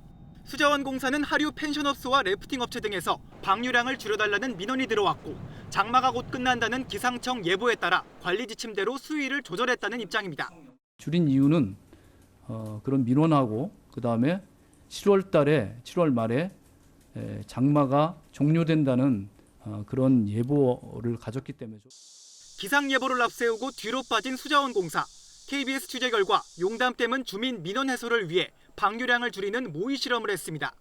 유입량과 강우량, 방류량에 따라 수위 변화를 예측하는 코스핀 모형 실험입니다.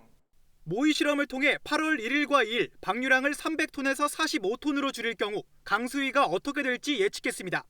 결과는 저수율이 91.1%로 높아져 제한수위 저수율을 5.8%포인트가량 넘는 것으로 측정됐습니다. 방류량을 줄이면 댐 수위가 높아져 위험하다는 사실을 수자원공사도 인식할 수 있었다고 볼 수 있습니다. 그리고 실험 결과대로 실제로 7월 31일부터 이틀 넘게 방류량을 초당 300톤에서 45톤으로 줄였고 저수율은 91.9%로 상승해 제한수위 저수율을 6%포인트 정도 초과했습니다. 공사 측은 방류량을 초당 165톤으로 다시 늘리면 8월 6일부터는 수위가 안정권으로 돌아올 걸로 예측했습니다. 하지만 그 예상을 빗나갔습니다. 기록적인 집중호우에 저수율은 8월 7일 기준 97.7%까지 치솟았고 결국 방류량을 갑자기 늘렸습니다.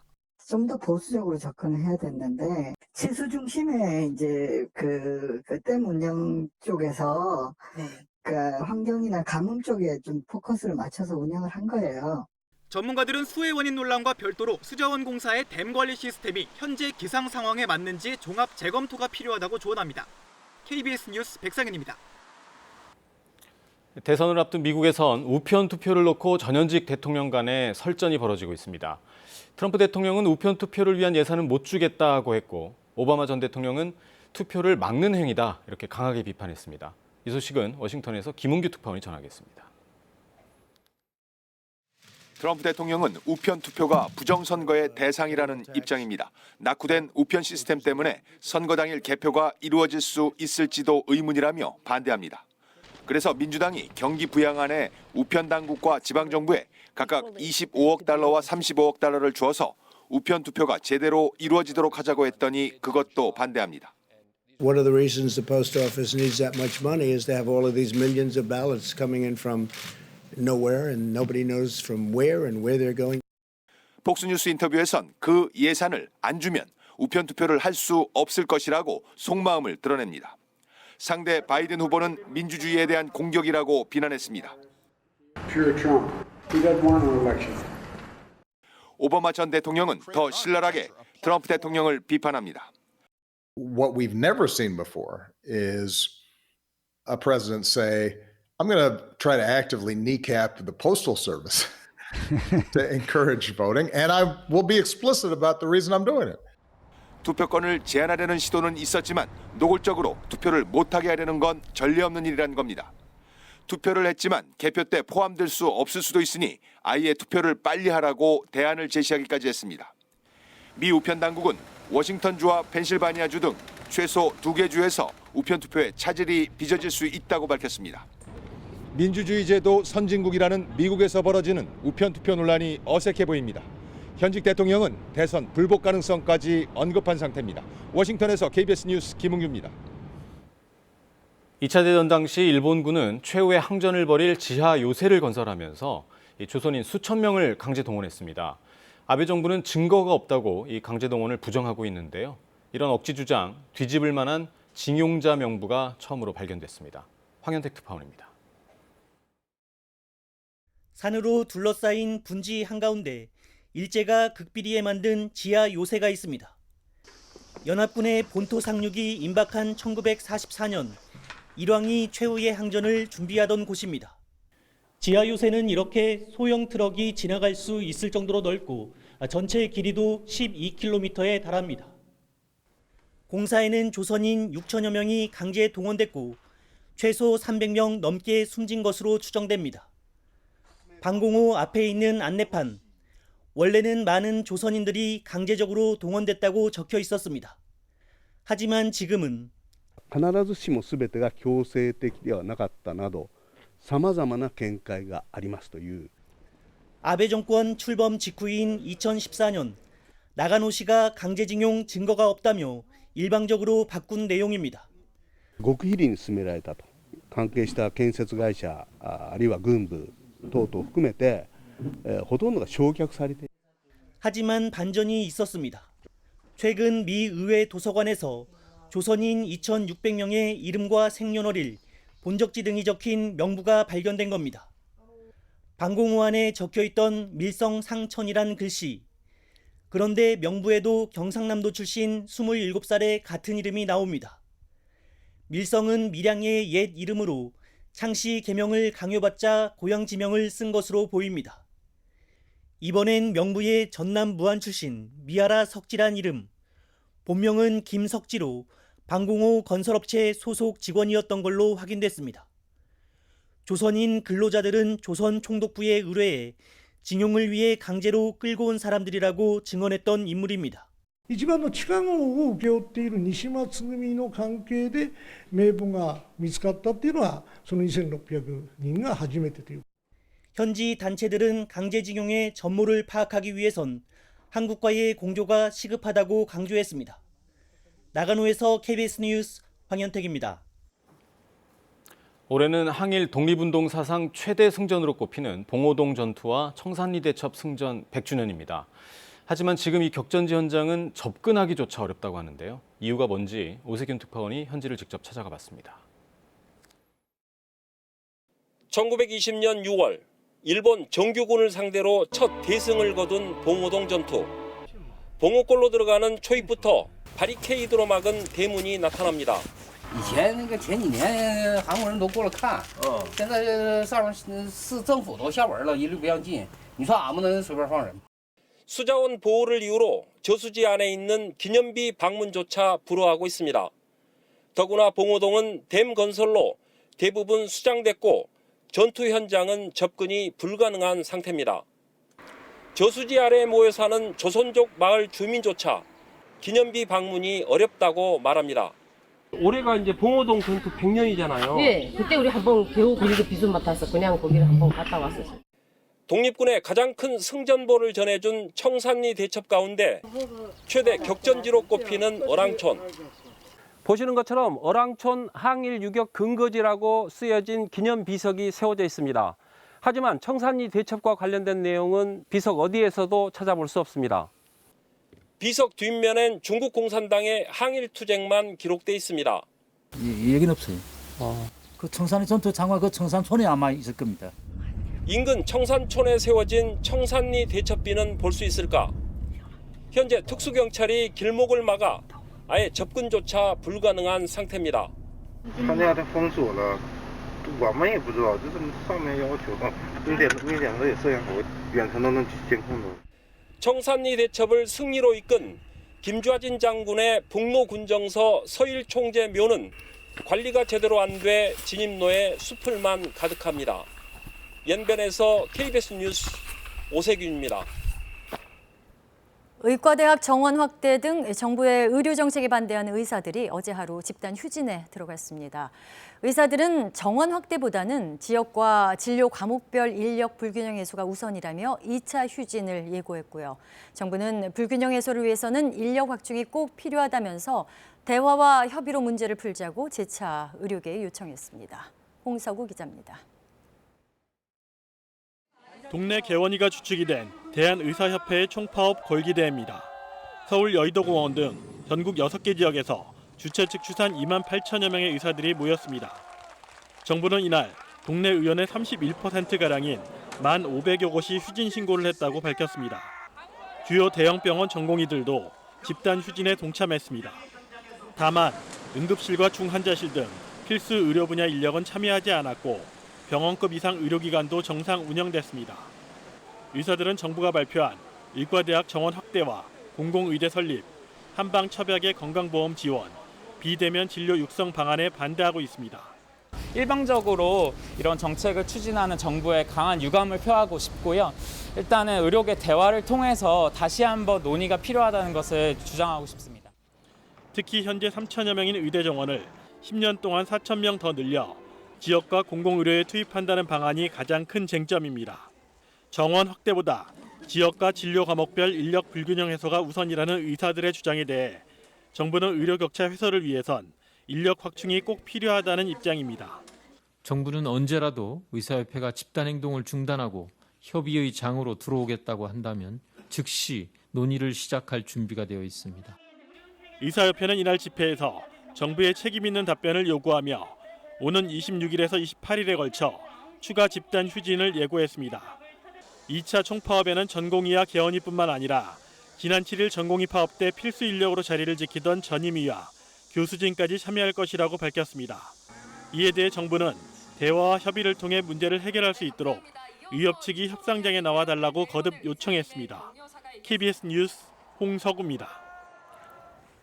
어제는 택배 없는 날이었습니다. 택배업이 도입된 지 28년 만에 처음 맞는 택배 노동자들의 휴무날이었는데요. 하지만 대형 온라인 마켓 소속 노동자들은 그마저도 쉴 수가 없었습니다. 우정화 기자가 동행 취재했습니다. 서울의 한 택배회사 물류센터. 여느 때였으면 택배를 옮겨 싣는 택배 노동자들로 붐볐을 시간이지만 한산합니다. 이곳을 포함해 대형 택배회사 5곳의 노동자 4만여 명이 휴무에 들어갔습니다. 하지만 쉴 수 없는 택배 노동자들도 있습니다.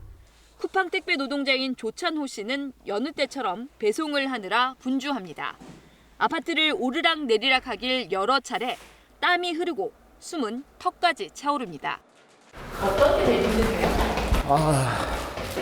요즘 코로나 때문에 마스크를 끼고 이렇게 배송하는 게 많이 좀 벅찹니다. 택배가 없는 날이지만 조 씨가 속한 회사는 이번 휴무에 동참하지 않아 쉴 수 없는 겁니다. 근로자의 신분이기 때문에 또 300인 이상 사업자이기 때문에 17일에 대한 대체 휴무가 나와서 그걸로 좀 동료들이 많이 위안을 하고요.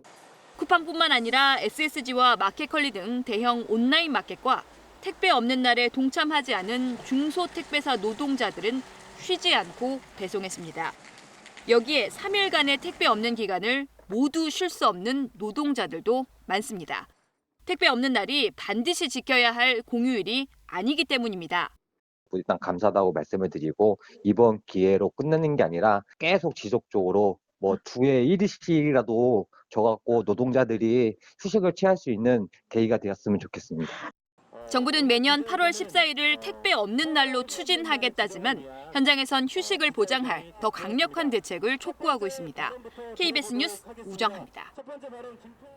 서울의 한 오피스텔에서 이 빗물 등을 모아놓는 시설인 집수점 점검을 하던 관리사무소 직원 3명이 숨지는 일이 일어났습니다. 경찰과 소방당국은 감전사고에 무게를 두고 있는데 아직 정확한 사고 원인은 파악되지 않고 있습니다. 박민경 기자입니다. 서울 영등포구의 한 오피스텔 지하주차장. 한쪽 모퉁이에 출입통제선이 설치돼 있습니다. 경찰과 국립과학수사연구원, 한국산업안전보건공단 관계자들이 분주하게 움직입니다. 사고가 난 곳은 지하 2층 주차장에 있는 집수정입니다. 집수정은 빗물이나 오수를 건물 내에 일시적으로 모아두는 시설입니다. 어제 오전 11시 반쯤 여기서 작업을 하다 사고가 발생했습니다. 60대 방제실 직원 2명이 작업을 하다 먼저 쓰러졌고 이들을 도우러 간 50대 관리소장도 사고를 당했습니다. 3명 모두 병원으로 옮겨졌지만 끝내 숨졌습니다. 싣고 가는 거 봤어요. 구급차에 싣고 병원으로 옮기는 거, 이송하는 거. 의식이 없는 상태 같더라고요. 소방당국과 경찰은 우선 집수정 근처 전기배선 시설로 인한 감전사고 가능성에 무게를 두고 있습니다. 하지만 가스 누출이나 산소 부족으로 인한 질식 가능성도 열어두고 있습니다. 모르겠어요. 그건 작업 경위라든지 아무 그런 바가 없어요. 사망자가 어떻게 외상이 어떻게 돼 있는지 그런 것들도 봐요. 경찰은 정확한 사고 원인을 밝히기 위해 추가 현장 감식을 검토 중입니다. 숨진 3명에 대한 부검은 유족 동의가 필요하다고 설명했습니다. KBS 뉴스 박민경입니다. 흠뻑 젖은 도로 위로 세찬 비가 쏟아지고 있습니다. 이 시각 서울 강남의 모습인데요. 지금 서울과 경기 북부 지역에는 시간당 20에서 40mm 안팎의 강한 비가 쏟아지고 있습니다. 레이더 영상 살펴보겠습니다. 지금 서울과 강원 지역에는 호우주의보가 내려진 가운데 이 지역에 강한 비가 내리는 곳이 있는데요. 비구름대가 좁고 긴 띠 형태로 발달해 있는데 이게 점차 활성화되면서 오전까지 중부지방에는 강한 비를 쏟아낼 것으로 예상됩니다. 예상됩니다. 오늘 비는 저녁에 대부분 그치겠지만 내일 새벽부터 아침 사이에 또 내리겠습니다. 내일까지 경기 남부에는 200mm가 넘는 비가 예상되고요. 서울과 경기 북부, 강원 영서에는 50에서 150mm, 강원 영동에는 20에서 50mm, 충청과 경북 북부 내륙 지역에는 5에서 40mm 정도의 비가 예상됩니다. 남부지방에서는 폭염을 또 대비하셔야겠습니다. 오늘은 말복인데요. 어제보다 폭염특보가 더 확대 강화됐습니다. 오늘 한낮에 대구 낮 기온 37도까지 오르겠고 제주가 35도, 전주 34도, 강릉은 33도까지 오르겠습니다. 그래도 이 장마가 끝이 보입니다. 내일 오전까지 수도권과 강원 영서 지역에 비를 뿌리다가 이후에는 그치겠고요. 맑은 날씨가 이어지면서 이제는 폭염에 대비를 하셔야겠습니다. 날씨 정보 전해드렸습니다. 네, 강원도 영서 지역에는 또다시 최고 150mm의 많은 비가 예보돼 있습니다. 겨우 복구에 나섰던 수재민들이 걱정입니다. 하초희 기자입니다. 어른 키 높이까지 차오른 빗물이 마을 전체를 집어삼켰습니다. 물이 빠져나가고 비가 멎은 틈을 타 주민들은 서둘러 복구에 나섭니다. 급한 대로 가전제품부터 마당으로 꺼내 닦아봅니다. 그런데 미처 냉장고 하나를 다 닦아내기도 전에 또다시 빗방울이 떨어지기 시작합니다. 정리될 만하고 그럼 이렇게 그냥 비가 쏟아지고 어떻게 정리가 안 돼요. 뭘 해야 될지 모르겠어. 처마 아래로 피해보지만 비바람이 쫓아 들이칩니다. 집안 마당에는 말리려고 내놓은 온갖 가재 도구들이 널려 있는데요. 또다시 비가 내리면서 마를 틈이 없습니다. 대형 선풍기를 돌리고 한겨울에나 쓰던 난로에 열풍기까지 동원해보지만 속수무책입니다. 심란하죠. 비는 자꾸 오고 집어넣어야 되는데 못 집어넣어서 안에는 썩어가고 지금 비가 와서 곰팡이가 엄청 많이 났어요. 전기 보일러는 있으나마나 지금으로선 전기 시설을 수리하는 게 어렵습니다. 계속 차단기가 떨어질 수가 있어요. 전기는 저기 물하고는 천극이니까는. 그러니까 이게 빨리 좀 비가 그치고 말라야 되거든요. 안에까지 이제 물이 차 있기 때문에. 이제나 저제나 마른 하늘만 기다리던 수재민들. 또다시 예고된 장대비 소식에 몸도 마음도 더 지쳐가고 있습니다. KBS 뉴스 하초입니다. 네, 이런 재난 피해 예방과 복구를 위해서 지자체마다 재난관리기금을 적립하고 있는데요. 이렇게 적립된 기금, 이번 집중호우 피해 때 쓰면 좋을 텐데 그렇지 못하다고 합니다. 왜 그런지 박웅 기자가 취재했습니다. 지난달부터 한 달 넘게 이어진 집중호우로 큰 피해를 본 전북 지역. 도로와 다리 같은 공공시설 피해액이 지금까지 1,000억 원 넘게 집계됐습니다. 재난안전법에 따라 지방자치단체는 해마다 재난관리기금을 적립해야 합니다. 재난 예방은 물론 피해 복구에도 이 기금을 사용할 수 있습니다. 이번 집중호우로 큰 피해를 본 전북 동부 지역 6개 시군 역시 재난관리기금을 마련해 두고 있습니다. 하지만 올해 초 모아둔 재난관리기금 가운데 적지 않은 액수를 코로나19 예방사업 등에 사용해 절반도 남지 않은 곳이 많습니다. 이번 집중호우로 인한 피해를 복구하기에는 턱없이 부족한 데다 앞으로의 코로나19 상황도 지켜봐야 합니다. 저희는 아직 쓸 계획은 없어요. 예치금을 깨가지고 뭐 공사를 한다고 하면 한두 건에 끝나고 그래요. 코로나가 지금 어떻게 될지 모르니까 그쪽으로도 지금 예산을 좀 더 써야 하는데. 다른 사업에 배정된 기금을 재복구 쪽으로 돌리고 싶어도 심의위원회를 거치하는 등 복잡한 절차가 남아 있습니다. 재난복구에는 쓸 수 있는 돈이잖아요. 네, 쓸 수는 있는데 행정 절차를 거쳐야 되니까 그래서 시간이 오래 걸리니까 별도 예비비를 편성해서 재난관리기금의 이름이 무색하다는 지적이 이어지자 중앙재난안전대책본부는 재난관리기금에서 따로 분류해 관리하는 의무 예치금을 이번 호우 피해 복구에 사용하도록 의결했습니다. KBS 뉴스 박웅입니다. 다음 소식입니다. 유재수 당시 금융위 국장에 대한 감찰 무마 혐의를 받고 있는 조국 전 장관의 재판에서 금융위가 유 씨의 사표를 수리한 배경을 두고 공방이 오갔습니다. 증인으로 나온 당시 금융위 간부들이 청와대가 유 씨의 사표를 받으라고 요청한 적은 없다고 밝혔는데 이 부분은 조 전 장관 측 입장과 배치되는 주장입니다. 최유경 기자입니다. 2017년 유재수 당시 금융위 금융정책국장에 대해 사표를 받게 했다며 감찰 무마 혐의를 부인해온 조국 전 장관. 감찰을 더 이상 진행할 수 없어 감찰을 종료하고 그 대상자의 사표를 받도록 조치한 것이 형사 범죄라면 검사의 개인 비리의 경우에 있어서 감찰조차도 진행하지 않고 사표를 받은 사례는 무엇입니까? 백원우 전 민정비서관도 유씨 사건은 사표 수리로 정리하자는 게 청와대 입장이었고 이를 금융위에 전달했다고 검찰에서 진술했습니다. 하지만 김용범 전 금융위 부위원장은 법정에서 그런 내용은 들은 바 없다고 부정했습니다. 백 전 비서관이 전화로 유 씨가 국장 자리에 계속 있긴 어렵겠다고 말한 것이 전부라는 겁니다. 유 씨 사표가 수리된 건 이듬해 민주당 소속 국회 수석 전문위원으로 가기 위해 필요한 절차였을 뿐이라고 덧붙였습니다. 청와대로부터 유 씨의 구체적인 비위 내용은 듣지 못했다고도 했습니다. 최종구 전 금융위원장 역시 비슷한 취지로 증언했습니다. 이에 대해 조국 전 장관 변호인 측은 민정수석실이 금융위의 징계 조치를 강요할 수 없으며 수상적 표현을 사용해 전달하는 것 아니냐고 신문했는데 김 전 부위원장은 네라고 답했습니다. 독자적인 감찰권과 징계권을 가진 금융위가 따로 절차를 밟았어야 한다는 지적입니다. 한편 조 전 장관은 법정에 출석하면서 검찰이 자신을 권력형 비리범으로 묻기 위해 목적 수사를 했다며 대검과 동부지검이 모든 과정에서 소통하지 않았느냐고 비판하기도 했습니다. KBS 뉴스 최유경입니다. 여신도 9명을 성폭행한 혐의 등으로 기소돼 1심에서 징역 8년을 선고받은 목사에게 2심 재판부가 징역 12년을 선고했습니다. 항소심 재판부는 피고인이 반성의 기미가 없는 점도 양형에 감안했다고 밝혔습니다. 서윤덕 기자입니다. 목사로서 예수의 구원을 받을 수 있는지 생각해보라. 전북 익산의 한 교회 목사 A씨에게 2심 재판부가 징역 12년을 선고하며 건넨 말입니다. A씨는 2009년부터 10년 동안 자신의 별장과 차량, 교회 등에서 당시 미성년자를 포함한 여신도 9명을 성폭행한 혐의 등으로 지난해 재판에 넘겨졌습니다. 1심에서 검찰은 징역 18년을 구형했지만 재판부는 징역 8년을 선고했고 A씨와 검찰 모두 형량이 잘못됐다며 항소했습니다. 2심 재판부는 피해자 진술 등을 종합하면 검찰이 재판에 넘긴 것보다 A씨가 더 많은 성범죄를 저질렀을 가능성이 크다고 지적했습니다. 또한 줄곧 혐의를 부인하며 반성의 기미가 없는 점을 고려해 형량을 정했다고 밝혔습니다.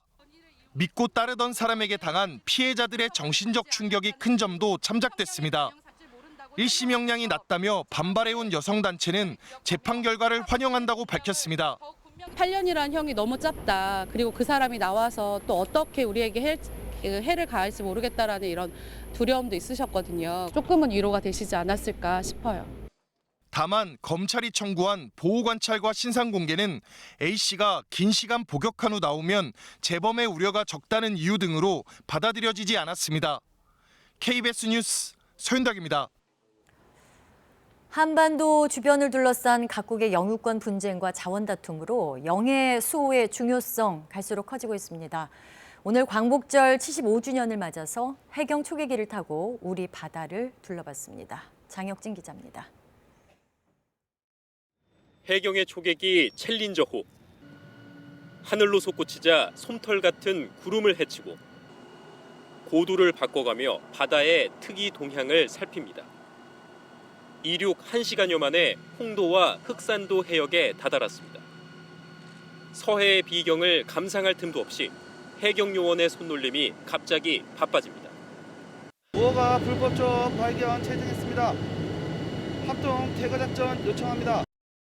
한중 어업 경계선 근처로 중국 어선들이 접근하면 북은 해경 경비함에 상황을 전파합니다. 우리 수산 자원을 위협하는 중국 어선들. 해경이 대응하면서 서해는 매일같이 전쟁터를 방불케 합니다. 챌린저호는 선박 1000척을 동시에 추적할 수 있는 감시 장비로 불법 조업 어선을 적발하고 있습니다. 최남단 마라도에서 150km, 망망대해 한가운데 이어도 과학기지가 우뚝 서 있습니다. 천연 자원의 보고이자 우리 해양 영토의 교두보입니다. 삼면을 지키는 해경 경비함은 수시로 물대포 발사 훈련을 하고 대한해협을 따라 올라가면 독도가 모습을 드러냅니다. 경비대는 독도 정상을 굳건히 지키고 있습니다. 일주일에 2-3번씩 일본 순시선이 출몰하고 있어 경계를 늦출 순 없습니다. 다시 기술을 돌리는 챌린저호. 2,000km의 해양 순찰을 오늘도 무사히 마쳤습니다. 해양경찰은 우리 바다의 주권을 수호하고 국민의 안전을 지키기 위하여 빈틈없이 항상 노력하겠습니다. KBS 뉴스 장혁진입니다. 이 시각 비가 오는 지역도 있는데요. 교통 상황 살펴보도록 하겠습니다. 한국도로공사입니다. 광복절 연휴에 막바지 휴가철 차량까지 더해졌습니다. 오늘은 평소보다 더 일찌감치 정체가 시작됐고요. 충청권과 강원권 위주로 정체가 극심하겠습니다. 가장 많이 막히는 정오 무렵 서울 요금소부터 강릉까지는 최대 5시간 30분 정도 소요되겠습니다. 서울 양양간 고속도로는 전 시간대보다 정체가 2배 이상 늘었습니다. 초입 구간부터 총 25km 구간 막혀 있는데요. 서종 지날 때까지 정체가 이어집니다. 영동고속도로 강릉 쪽은 이에 반해 부분적으로만 수행합니다. 동군포나 신갈, 다시금 마성이나 호법 중심으로 브레이크 밟고요. 경부고속도로 부산 방면은 정체가 총 40km 정도입니다. 서울 요금소부터 수원 신갈, 다시 한번 북천안부터 천안 분기점까지의 통과가 버겁습니다. 이 천안 분기점 통해 논산 천안간 고속도로 갈아타시는 분들도 계시죠. 논산 방면으로 남풍세 일대 지나기가 어려워졌습니다. 한국도로공사 교통방송이었습니다.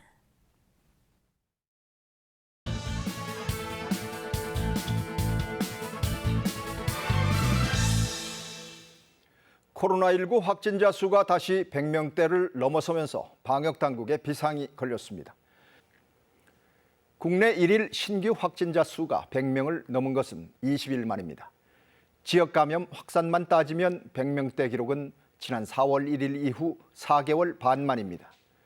방역당국은 현재 수도권 일대 코로나19 상황을 일촉즉발의 상황으로 규정하고 있습니다. 다중이 오가는 교회와 대형 상가, 학교, 패스트푸드 체인 등 다양한 곳에서 동시다발적으로 확진자가 나오고 있기 때문입니다. 특히 용인 우리제일교회와 서울 성북구 사랑제일교회 등 교회를 중심으로 한 감염 확산세가 무섭습니다. 급기야 정세균 국무총리는 중앙재난안전대책본부 회의를 주재하고 수도권을 대상으로 사회적 거리 두기를 2단계로 높이는 방안을 검토하지 않을 수 없다고 말했습니다. 이런 상황에서 광복절인 오늘 서울 도심에서 진보와 보수 일부 단체 등의 대규모 집회가 다수 예정돼 있는 것도 걱정스럽습니다. 집회 주최 측은 사회적 거리 두기와 방역 지침 등을 철저히 준수하겠다지만 방역 당국과 시민들의 우려는 클 수밖에 없습니다. 장마가 끝나면 본격적인 무더위가 예고되어 있습니다. 광복절 연휴와 여름 휴가철이 맞물리면서 자칫 방심할 경우 코로나19가 더 기승을 부리고 확산될 가능성을 배제하기 어렵습니다. 가급적 모임을 최소화하면서 일상에서도 늘 개인 방역을 게을리하지 말아야 합니다. 모두가 힘들게 회복한 일상입니다. 처음처럼 절박한 마음가짐이 필요한 때입니다. 뉴스 해설이었습니다.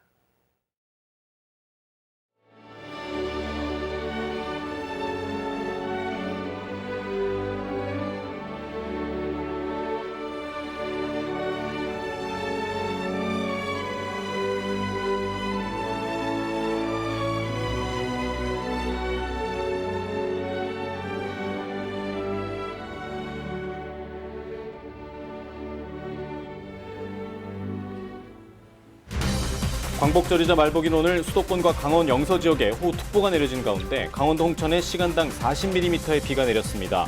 특히 경기 남부엔 최고 200mm가 넘는 비가 내릴 것으로 예보됐습니다. 중앙재난안전대책본부는 어젯밤 10시 기준으로 코로나19 신규 확진자가 138명 늘었다고 밝혔습니다. 수도권을 중심으로 신규 확진자가 급속히 늘고 있는 가운데 경기도 양평군 서정면의 한 마을에서만 31명의 확진자가 나왔습니다. 정부는 수도권의 코로나19 상황이 대규모 집단 유행으로 이어질 수 있는 엄중한 상황이라고 강조했습니다. 수도권 지역의 사회적 거리 두기를 2단계로 상향 조정하는 방안도 검토하고 있습니다. 서울시가 종교시설에 예배를 제외한 집단 행동을 금지하는 집합 제한 행정명령을 내렸습니다. 한편 법원은 서울시의 집회금지 처분의 효력을 정지해달라는 일부 보수단체의 신청을 받아들였습니다. 복구 작업이 한창일 텐데 오늘 또다시 장맛비 소식이 있습니다. 그래도 오늘과 내일만 지나면 장마는 물러갈 텐데요. 이 마지막까지 대비를 철저히 해주시기 바랍니다. 지금 레이더 영상을 살펴보면 수도권과 강원 지역을 중심으로 비가 내리고 있습니다. 보이는 것처럼 노란색과 붉은색의 강한 비구름대가 시간당 20에서 30mm 안팎의 강한 비를 쏟아내고 있는데요. 서울과 경기 동부 지역을 중심으로 폭우가 쏟아지는 곳이 있습니다. 오늘 내리는 비는 저녁까지 내리다가 점차 그치겠습니다. 하지만 내일 새벽부터 아침 사이에 비가 또다시 내릴 텐데요. 내일까지 경기 남부에는 200mm가 넘는 비가 내리겠고요. 서울과 경기 북부, 강원 영서에는 50에서 최고 150mm, 강원 영동에는 20에서 50mm, 충청과 경북 북부 내륙 지역에는 5에서 40mm 정도의 비가 예상됩니다. 남부지방에서는 계속해서 폭염에 대비를 해주셔야겠습니다. 오늘은 말복인데요. 어제보다 폭염특보가 확대 강화됐습니다. 오늘 한낮에 대구의 낮 기온 무려 37도까지 오르겠고 제주가 35도, 전주 34도, 강릉은 33도까지 오르겠습니다. 기온 자체도 높지만 습도까지 높아서 더 덥게 느껴지겠습니다. 오늘 서울은 비가 내리면서 27도에 머물겠습니다. 오늘 전국에는 구름이 많이 끼겠고요. 제주도와 남부지방은 구름 사이로 해를 볼 수 있겠습니다. 현재 기온 살펴보겠습니다. 서울이 25.6도, 안동 24.9도, 광주 26.2도로 대부분 지역이 밤사이에도 열대야가 나타나면서 후텁지근했습니다. 한낮에는 서울이 27도, 청주 32도까지 오르겠고 광주와 대전, 부산은 33도까지 오르겠습니다. 바다의 물결은 동해상에서 최고 2.5m까지 약간 높게 일겠고요. 그 밖의 해상에서는 비교적 잔잔하겠지만 모든 해상에는 안개가 짙게 끼겠습니다. 일요일까지 비가 내리다가 이후에는 점차 맑은 날씨가 이어지면서 폭염이 이어지겠습니다. 날씨 전해드렸습니다. 토요일 아침 뉴스광장 마치겠습니다. 시청해주신 여러분 고맙습니다.